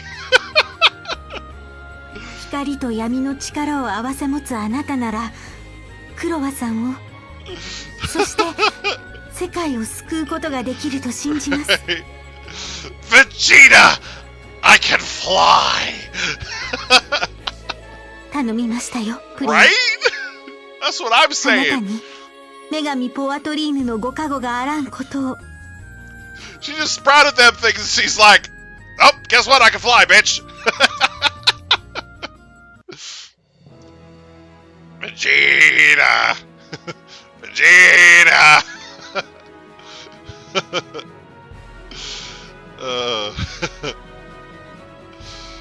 Oh man. I can fly.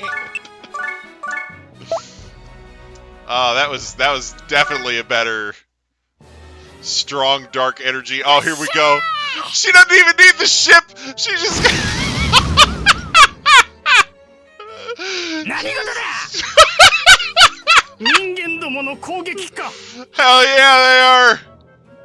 たくもう各地の闇のエネルギーが Best 集まってる landing. 場所ってここみたいなんだけど、バカでかすぎてどこが入り口だかわかんないっつうの。ふざけるなよ、そこの悪魔。ノワール様の新しい仲間か。 Oh, bitch, I'm here to kill you all. 大事な遺跡をぶっ壊しやがって。カラミティ召喚に問題が出たらどうするつもりなんだ。 Have a party, bitch.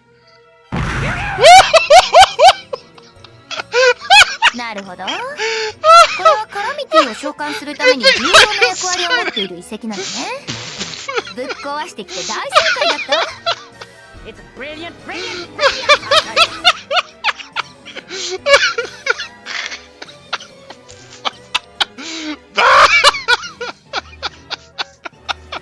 Best Prier. 何なんだお前は。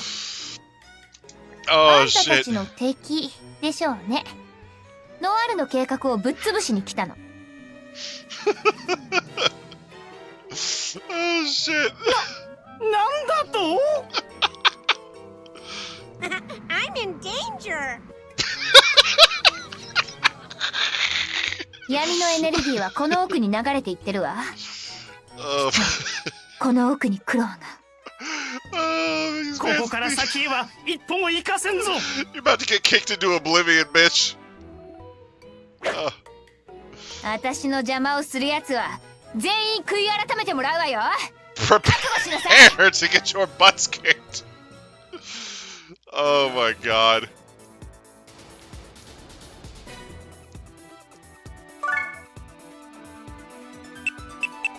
Oh, we still didn't get to bring any of the others with us.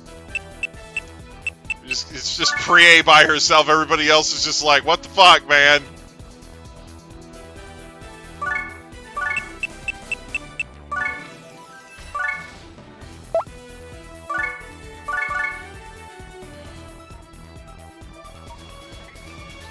Oh my god. So damn epic. Alright.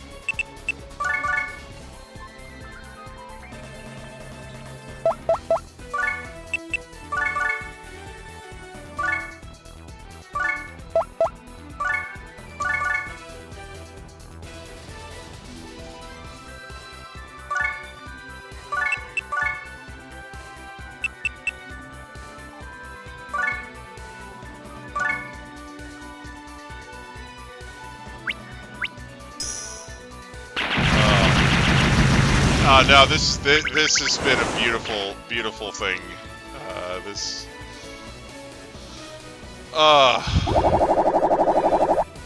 It's just night and day from how terrible the other version of this story is. Holy shit.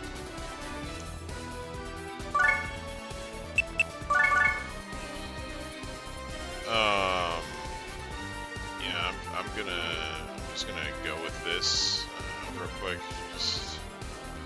Just saying. Oh, she can't purify. What the fuck? Damn it.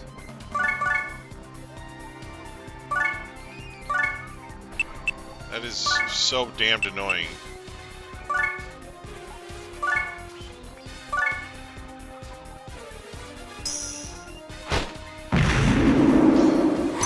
This is a New Game Plus, but it's a different type of New Game Plus where basically instead of playing through the entire story again,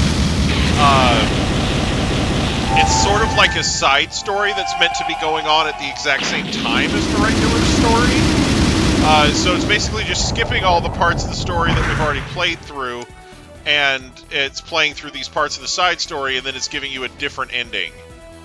So, content. That's good shit. Like...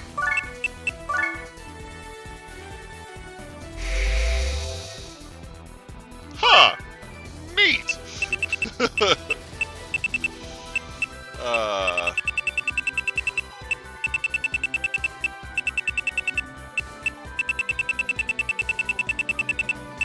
Where's the...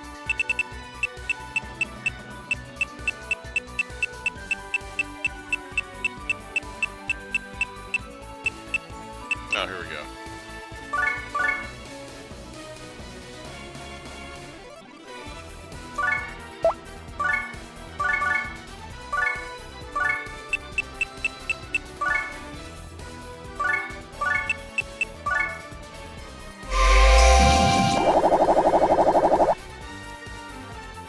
Crap. I didn't realize that this was a thing. Crap.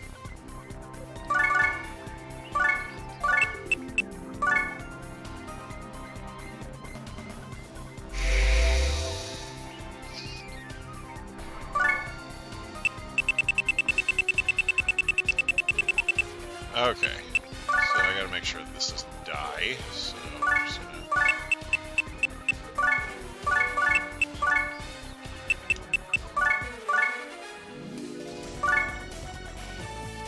It's not really an epilogue, because like I said, the early chapters of this are meant to be happening concurrently with the rest of the story.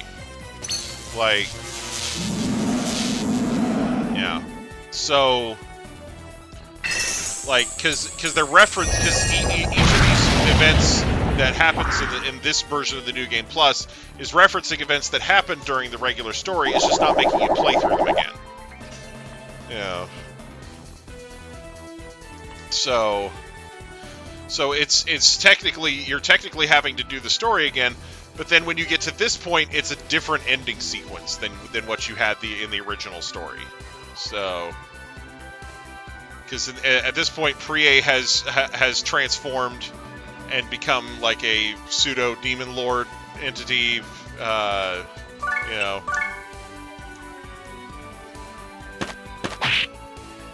Oh God. Oh, that's what I was trying to avoid. I didn't want them to kill those. You suck. I needed those to purify things because they didn't let me bring my other characters with me, and they won't let Prier purify anything in this form. Oh, that's ass. Why can't she purify, though? Like, you know, this version of Prier is supposed to have the light in her heart intact, so I don't understand why they're not letting her purify anything. Ugh, it's irritating as hell.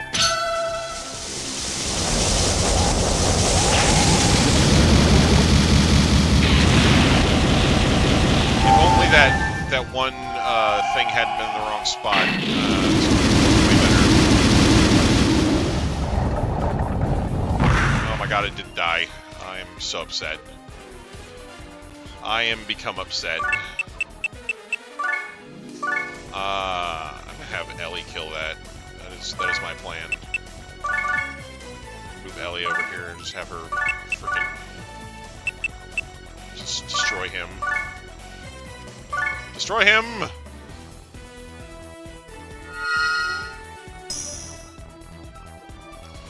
Oh, at Wheel of Fortune, you mean?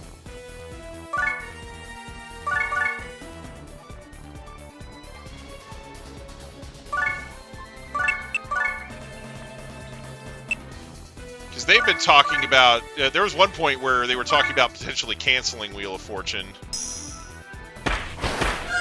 Yeah, so... You know...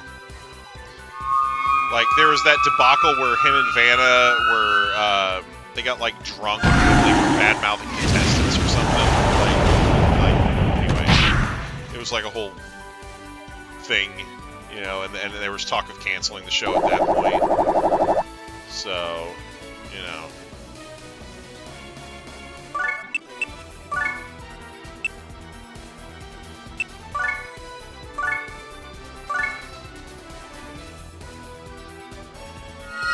But hey.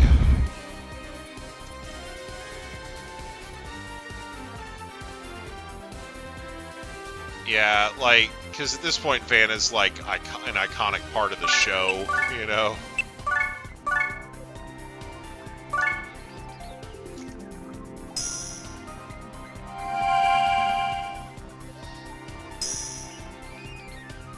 You know, before Vanna White got the Wheel of Fortune gig, she was a contestant on The Price is Right.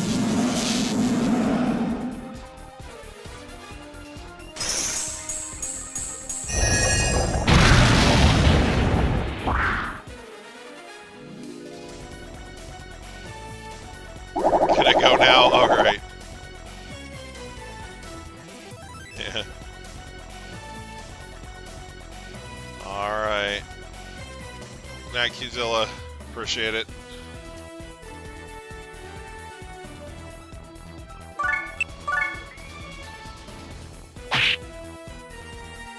Alright.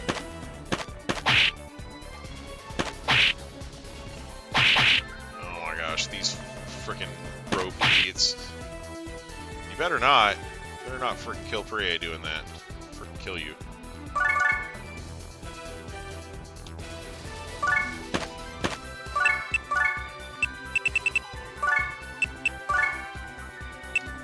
ノワールなんかに協力してるなんてほんと情けない悪魔どもね。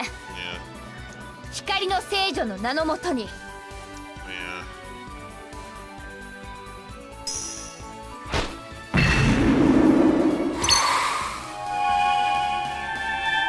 But yeah, if you search for it, I'm sure the clip is probably on YouTube somewhere of Vanna White being called down to be contestant on The Price is Right.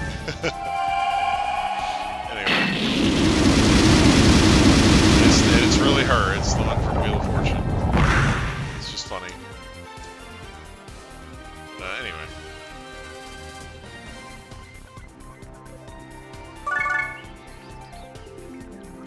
It's just funny how things like that happen sometimes. You're gonna stop filming it at Bob Barker Studios? Well, you know. Makes sense. I mean, you know, Bob Barker's not the host anymore.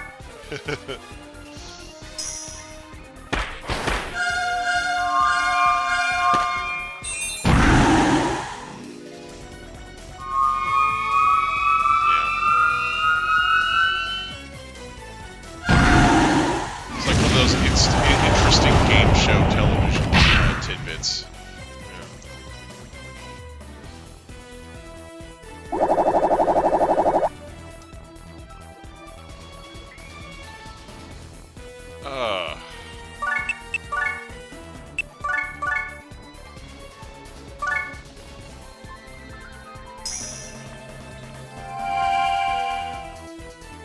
Yeah.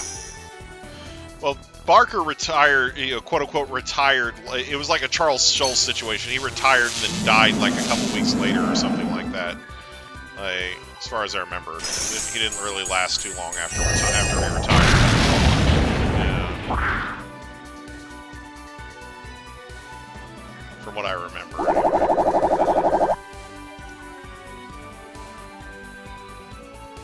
Dark Officer joined forces. Oh. Yeah.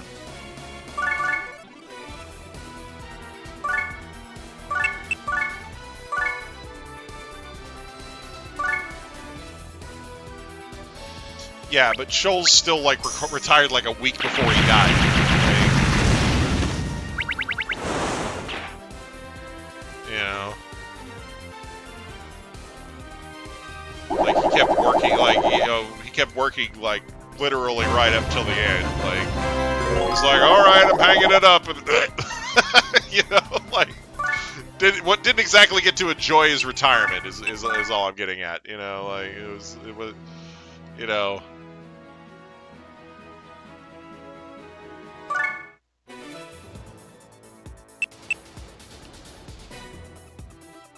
Yeah, something like that. Like it was, it was very, very quick. Right after, like I said, he retired and then he died very, very soon afterwards. Like, I think Bob Barker was similar, if I remember correctly. I might be confusing the two, but I want to say Bob Barker didn't. Well, like he wasn't retired very long before he died, from what I remember. Like, maybe it wasn't a week or two, but it seemed like it.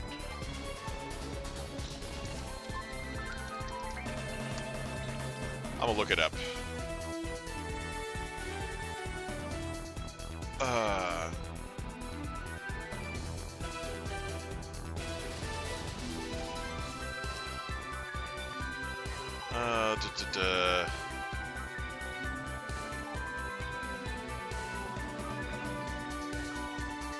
jeez. Let's see.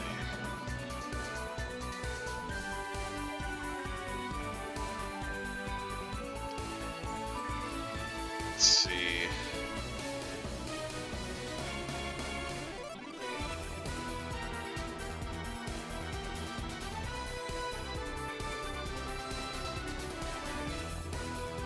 Okay. Okay, so maybe he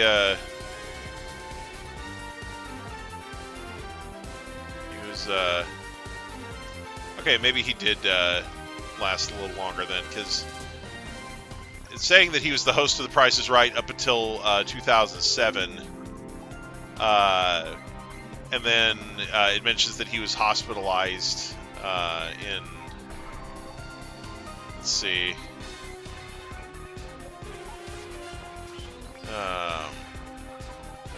in 2018. So it's like,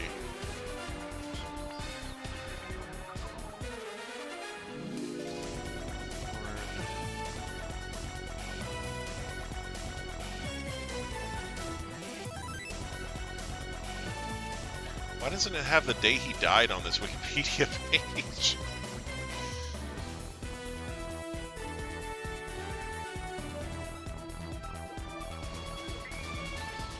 Yeah.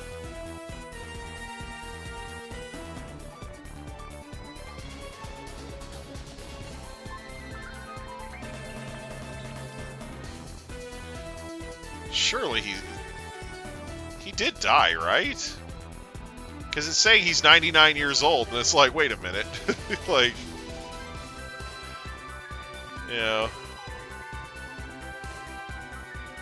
like, I could have sworn I remember Bob Barker dying. What the fuck?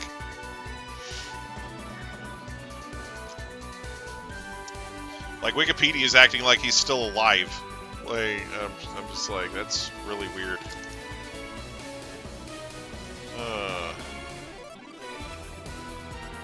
Let's see.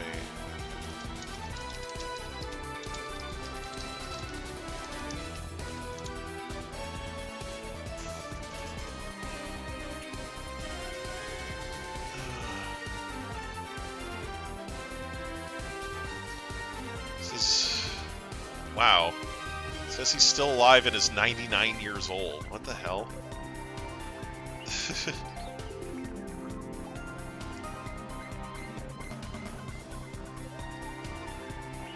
I could have sworn I heard that he died. Crazy. Wow.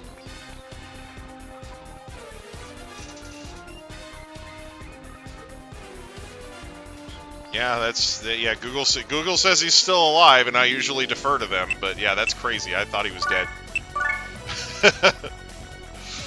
Man, did I just like Mandela that, or did I like dream that he died and think that it really happened? I don't know. That's weird. I could have sworn he was dead. That's wild. I was trying to look up when he died, and it was like, oh, he's still fucking alive. Crazy. Like, wildest thing I've heard all day.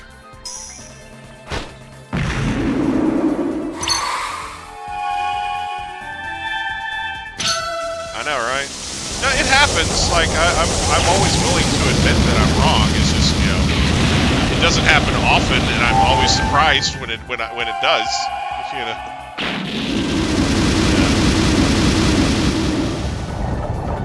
But, you know.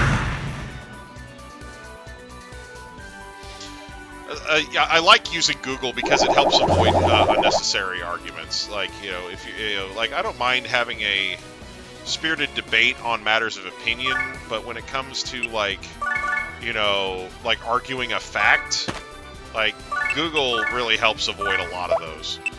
Because you can just Google something and be like, oh, yeah, I was wrong, or you were right, or I was wrong, or I was right, you were wrong, you know, that type of, like, you know, it's a lot easier, like, because then you don't get involved, you don't get, like, mired in some quagmire for 5 minutes arguing a fact that you can just easily...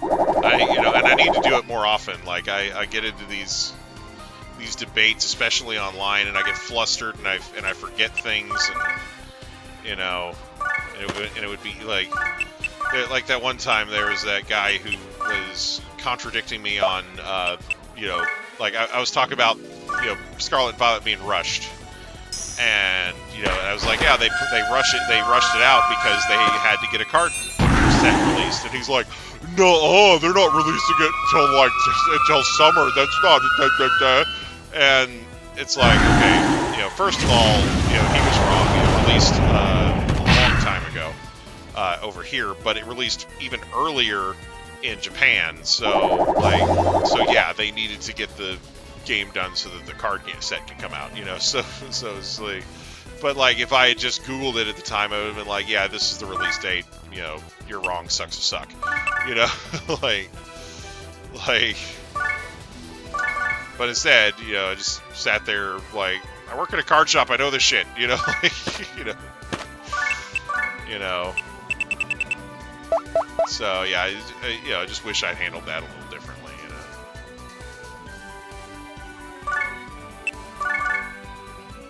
So it's no fun being wrong, but you know. But it also sucks to sit there and argue with somebody over a fact, you know, when you could have just Googled it and saved yourself the embarrassment of being wrong and arguing about it for 5 minutes, you know?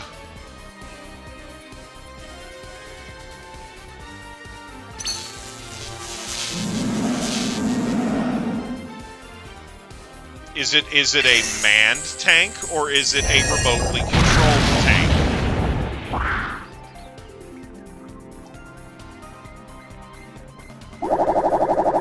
And how much of it is controlled by the controller? Is the whole thing controlled by the controller, or is only the turret controlled by the controller? See, this is something I want to know more about.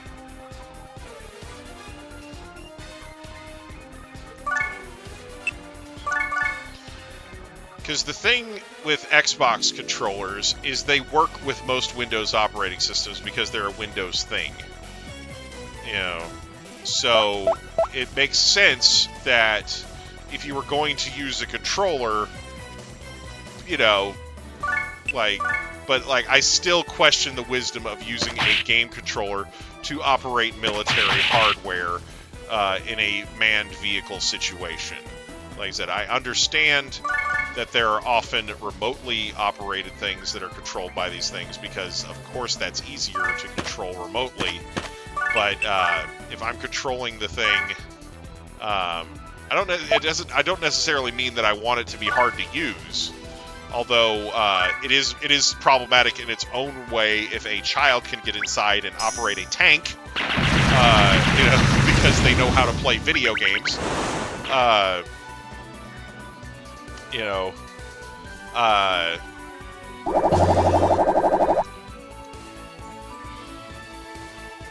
But like tanks generally have to be crewed by like 2 or 3 people. So that's why I'm wondering if the controller is all it takes to control the whole thing, or if it's got like its controls in different segments, and and if it's or if it's just a remotely operated tank. So if you can find, if there's an article or something like that, I'd love to read it. I think it's too long. Let's see. Are there manned military vehicles controlled by game controllers?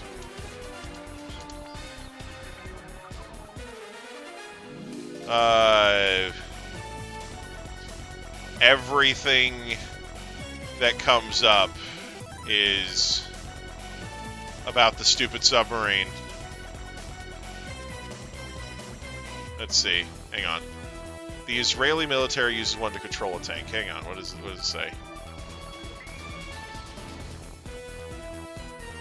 Okay. Alright. It says the Israeli military uses one to control a tank, but it doesn't say if it's a manned tank or not. The British do the same for an all-terrain vehicle. Direct Navy submarine periscopes, bomb disposal robots, heavy-duty laser cannons, pilot unmanned drones. So, game controllers are inexpensive, and the design is already taken care of. Let's see.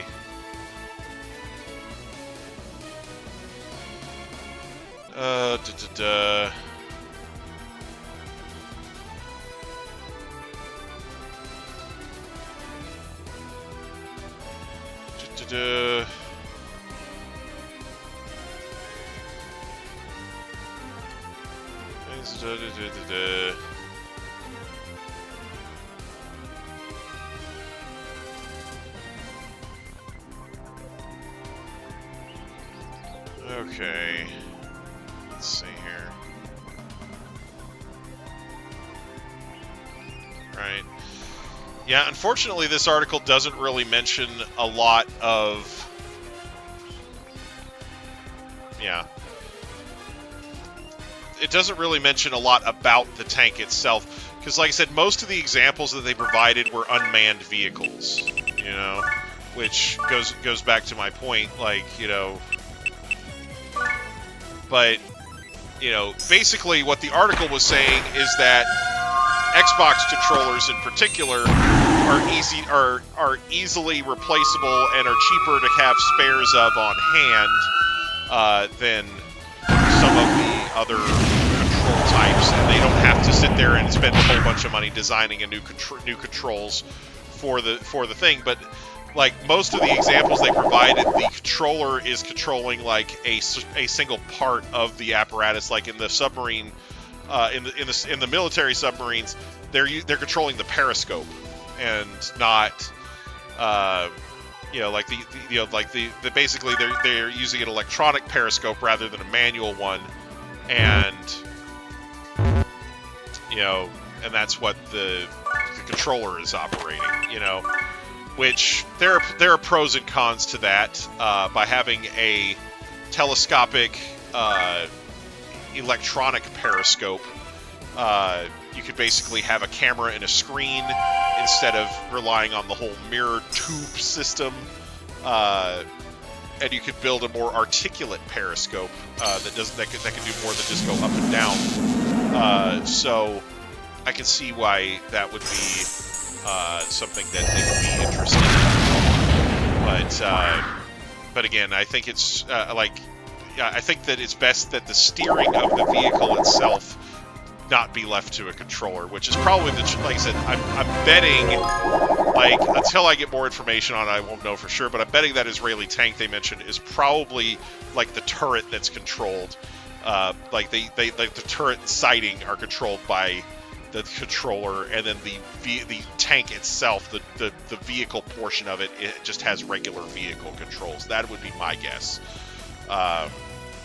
Because, you know, we're still trying to get self-driving cars right. I can't imagine a self-driving tank being any good, even if it's being remotely operated. Like, there's a lot of problems that you could have with that, and you would need to install tons of cameras on the thing in order to make that work. So, like I said, I'm betting it's probably the turret that's game controller operated. But, you know, like I said, it's something where, you know, I could be wrong, and if you find more information on it, I'd be happy to read that. But anyway, like.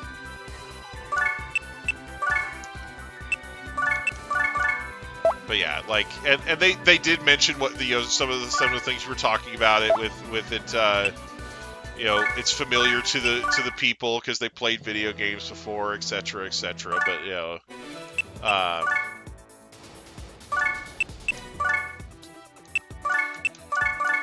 you know.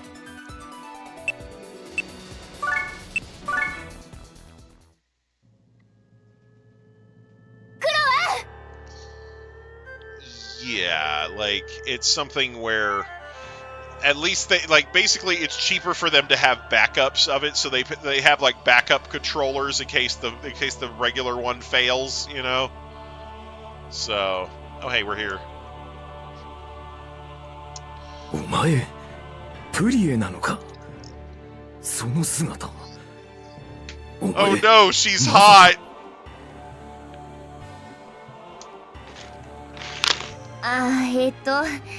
いろいろあって魔王になっちゃったんだけど、間一髪踏みとどまったという。確かに姿は悪魔っぽいけど、あんまし気にしないで。気にするなってお前。私の計画を止めに来たのかと思えば、彼に会いに来ただけなのかね。違うわ。クロワを取り返しに来たのよ。ほう。Your plan can fucking die. クロワがいなくなれば、あんたが企んでいる計画にもいろいろ不都合が出るんじゃないの？なるほど。言いたいことはわかるが、どうやって闇の王子を連れ帰るつもりだ？そうよ。クロワだってあんたに利用されてると知ったら手を貸すのをやめるはずよ。俺が利用されてるだと？どういうことだ？ノワールの目的は打天使カラミティを召喚することだったのよ。そのためにクロワが必要だったの。あの娘の言っていることは本当です。しかしカラミティを召喚できれば、つまりあなたの望みも叶うのですよ。人間どもを一掃できる。Nah, it sucks. あの娘はその邪魔。俺にプリエと戦うできないと。Yes, he does. Nah, you should have a problem with that. あの2匹が戦えばどちらも無事では済むまい。戦いの後弱ったやつ。Nah, we should kill him first. 本気で私と戦うつもりなの？ Kill Noir first. お前が人間どもを守るつもりな。しっかりしてよクロワ。そんなことしたってアンジェリカさんは喜ばないって分かってるでしょ。黙れ。だからといって人間どもを許しておくことなど You're で gonna きる kill か。 those guys that did that. 感じるわクロワ。あなたの中で膨れ上がっている。俺をクロワと呼ぶな。私だって闇の力に支配されて一度は魔王となった女よ。今その闇の力を使ってあなたの心の闇を見せてあげるわ。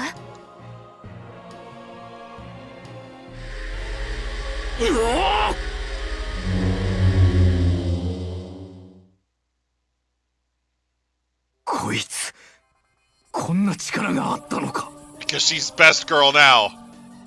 どう？これがあなたの心の中に救っていた闇、憎しみの形よ。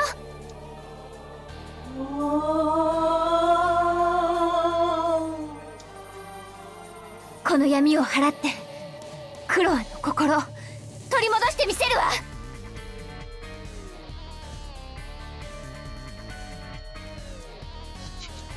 Time to go wreck house.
Smash! Smash! Yeah.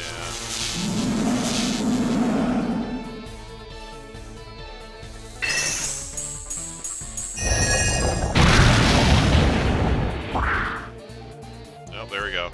Knocked him out. Hey, she got to 270. That was pretty sick.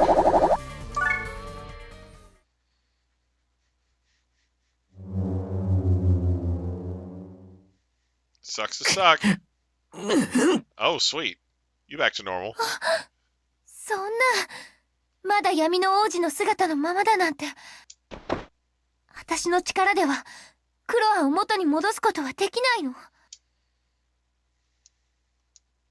いや、そうでもねえみて。クロア、頭ん中はかなりすっきりしたぜ。ありがとうな、プリエ。よかった。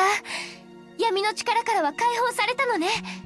ああ、そうみたいだ。Man, look at him. まさか、ありえない。そんなバカなことが起きるなどと。だが Let's kill 多 this 分 guy. 一時的なことだ。いつまた闇の力に支配されて人間を滅ぼそうとするか分かったもんじゃね Guess we're gonna have to get hitched. え。だからプリエ、俺が正気を取り戻した今のうち Nah. Nah. クロア、 Bad Croa. クロアの。バカAh! 何弱音なんて吐いちゃってるの？冗談じゃないわよ。私はあんたを助けたいと思ったから魔王の姿にまでなっちゃったのよ。あんたを殺すためなんかじゃないんだから。プリエ、お前。だからあんたは生きるの。闇の力を抑え込んでこのままずっと生き続けるの。だが俺は闇の王子として消えない罪を過去に犯している。 By getting それを married. 償うためにも。罪を償いたいなら生きて償いなさい。生きて償う。私がそばについているから、あなたが闇に飲み込まれないようにずっとついているから。 Man, she is just right at optimum dick sucking height right there. Look at her. だから生きて、お願いクロア。参ったな。女のお前が体を張って俺にここまでしてくれたんだ。男として責任を取らなきゃな。クロア、Best ending. さっきの蹴りで闇の王子は死んだ。なんだと。そして俺は生まれ変わる。姿は闇の王子のままでも心は人間のクロアとして。そしてこの命、犯した罪を償うために。そうよクロは、そうこなくっちゃ。ふざけるな。 He's like, what about my terrible plan? 人間がお前の愛する者に何をしたのか。 Oh, jeez. What's the best meme for this? Oh, yeah. I don't like your plan. It sucks. 許せるのか、あの不浄なる者どもの存在を。あいつらをこのまま生かしておいてもいいのか。アンジェリカの身に起きたことを忘れるわけはない。クロは当然だとも。ならばなぜ人間どもを滅ぼすことをやめるなどと言い出すのだ。簡単なことだ。俺にはそれ以上に許せないことができちまったからだぜ。 And that's you, bitch! アンジェリカを、そしてプリエを、惚れた女をこれ以上悲しませることだけは。惚れた女。 Oh, you're gonna make her cry. Look at her face.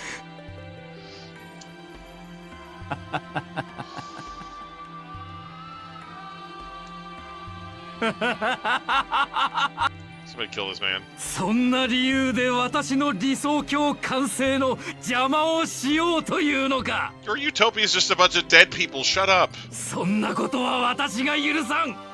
断じて許さん。 Prier, time to kick somebody across the room や again. るものか。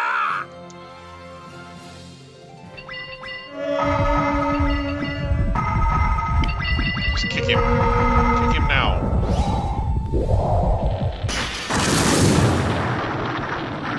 お前たち二人ともこの怒りの炎で焼き尽くした後にカラミティへの生贄として。 Nah, we're gonna kill him. あんたの理想郷なんて知ったことか。お前の許しなんざ。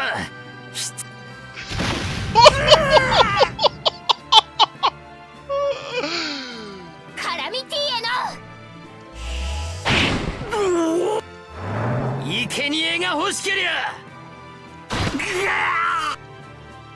Sacrifice yourself, bitch. 自分でなってろ。 Yes!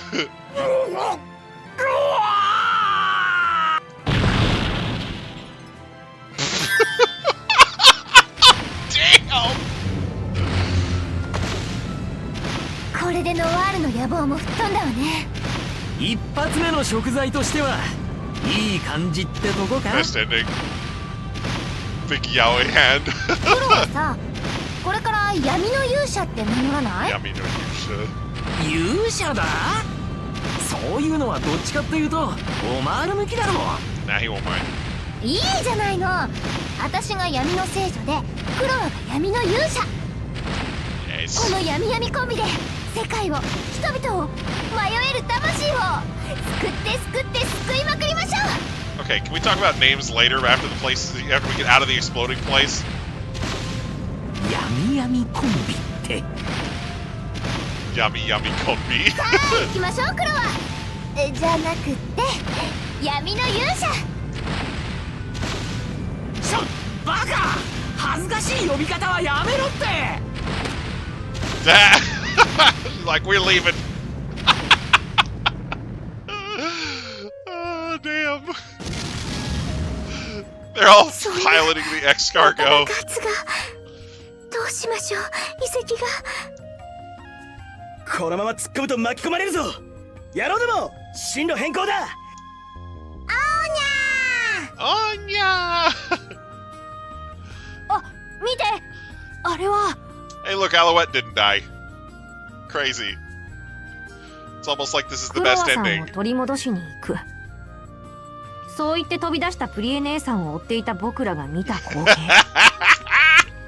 それは空中に浮かぶ質量2万フォセットもの巨大な遺跡が爆発とともに崩壊していく場面でした。おそらくその時エスカルゴーに乗っていた誰もがこう思ったことでしょう。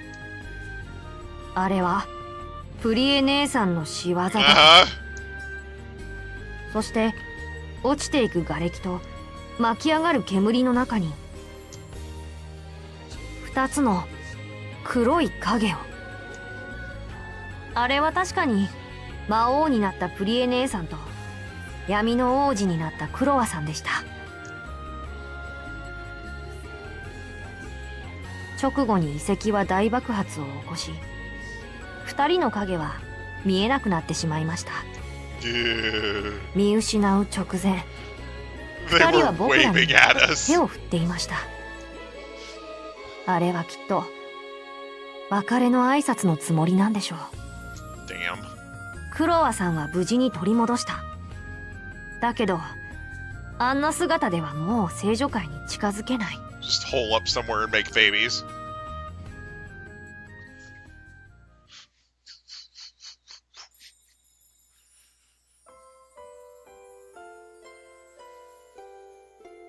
崩壊した遺跡がエンジェルハイローという打天使カラミティと交信するための装置だったと知ったのはポトフに戻ってからです。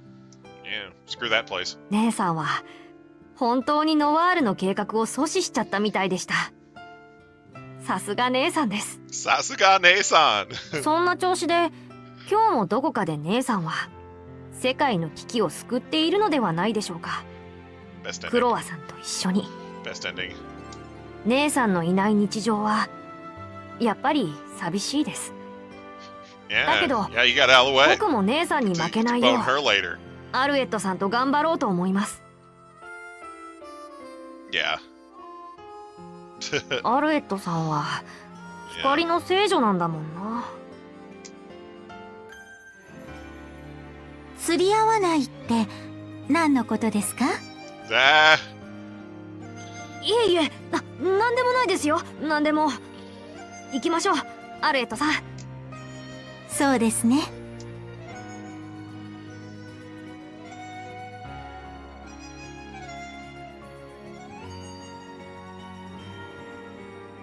姉さんには光の聖女より魔王の方が似合ってる。あんなこと言っちゃったけど、やっぱり姉さんに魔王は似合わないよ。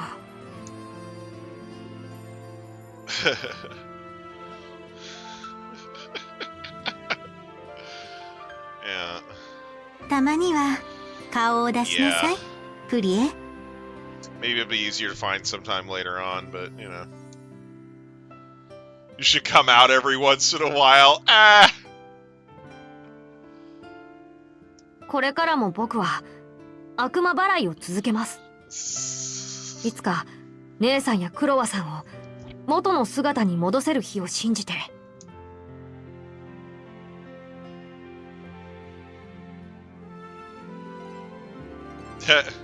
本当に良かったのか、声をかけなくても。うん、私たちも行きましょう、クロワ。闇闇コンビの伝説はまだ始まったばかりなんだから。だからやめろって、そのコンビ名は。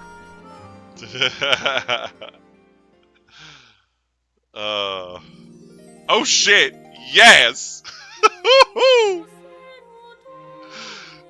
Damn. Them titties though. That's smart work.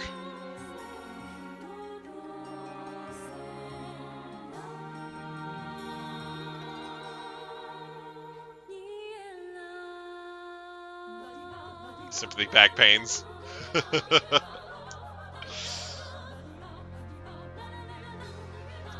Now she can fly, so, you know. She's got some, she's probably got better, she's probably, able to manage them a little better than she was when she was strictly human.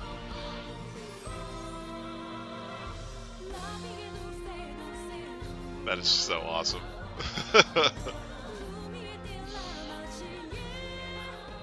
Dang.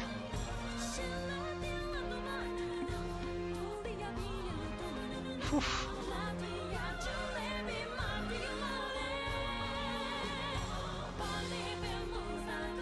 This song is awesome.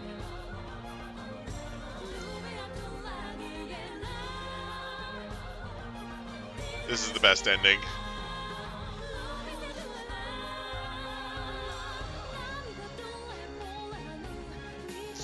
The original ending sucks.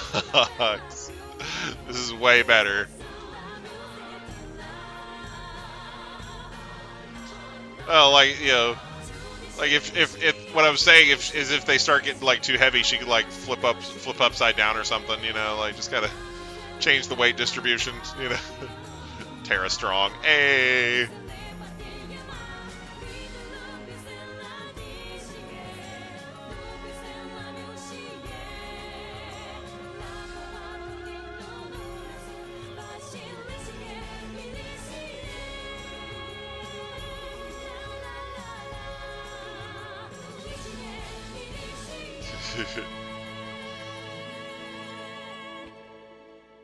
If she's got a G diffuser, that would change her cup size. No, I'm just kidding. Kidding. It's a joke. See a G cup. Anyway.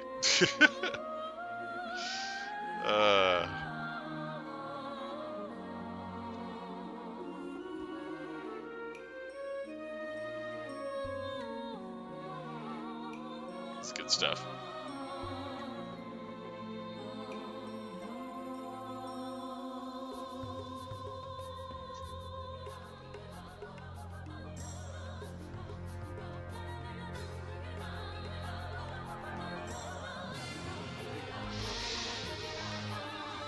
Okay, let's go ahead and skip.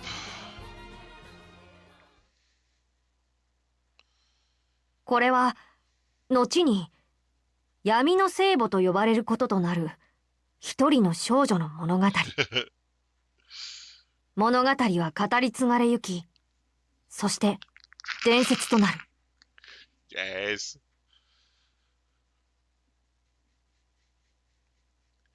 Yay!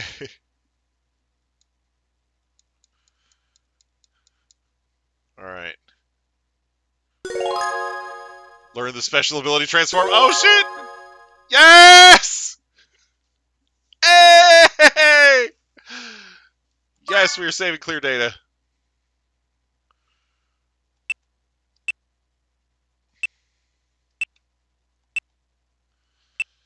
Okay.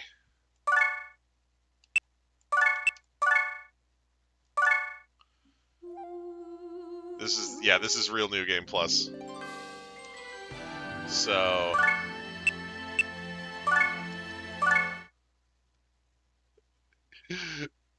oh man.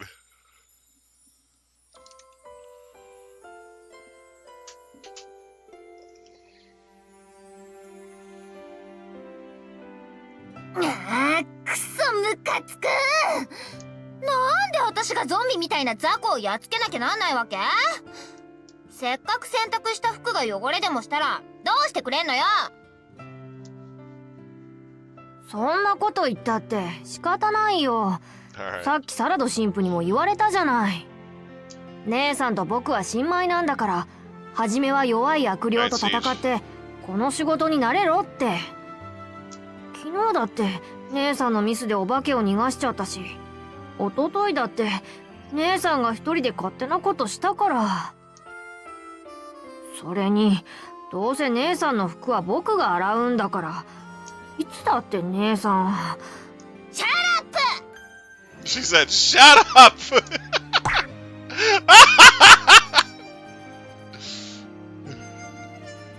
プリエさん、キュロット君の言う通りですよ。あなたはまだ新米悪魔払いなのです。それを忘れないように。I love the way Keelot's like trembling.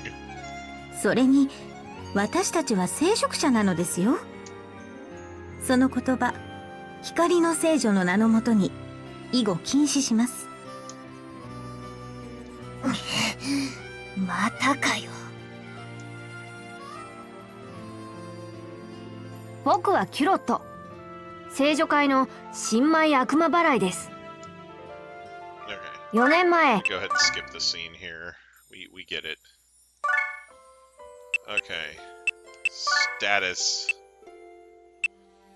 Oh my gosh, everybody's here.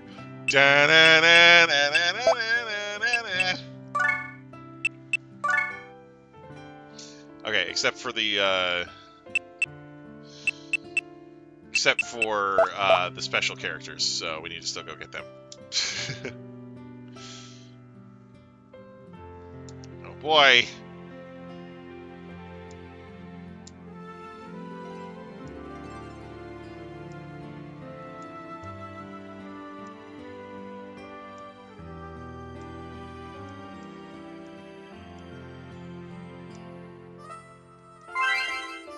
Oh, good.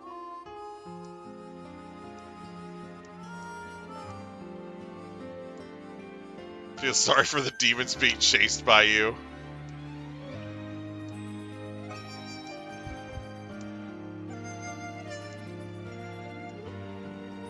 Okay. Devil's Stomach. Outskirts of the Mont Blanc Castle. Secret Island. Okay. Alright, so...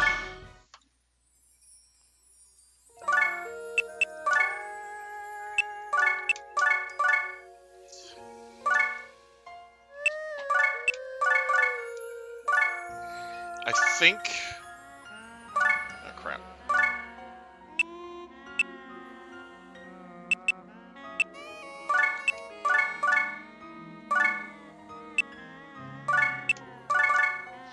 I think what we're going to do here is I'm going to go ahead and end here for the night. And next week we should be able to get into the extra content with Laharl and friends. So look forward to that.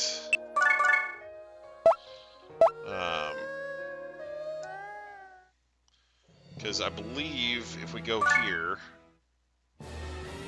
yeah, okay, yeah, this is the that's the stuff right there.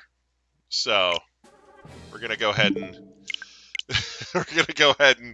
and stop there for the night. We'll get into that next week. Thank you all so much for watching. I do hope you enjoyed, and of course, as always, I do hope everybody has a great day. Bye bye.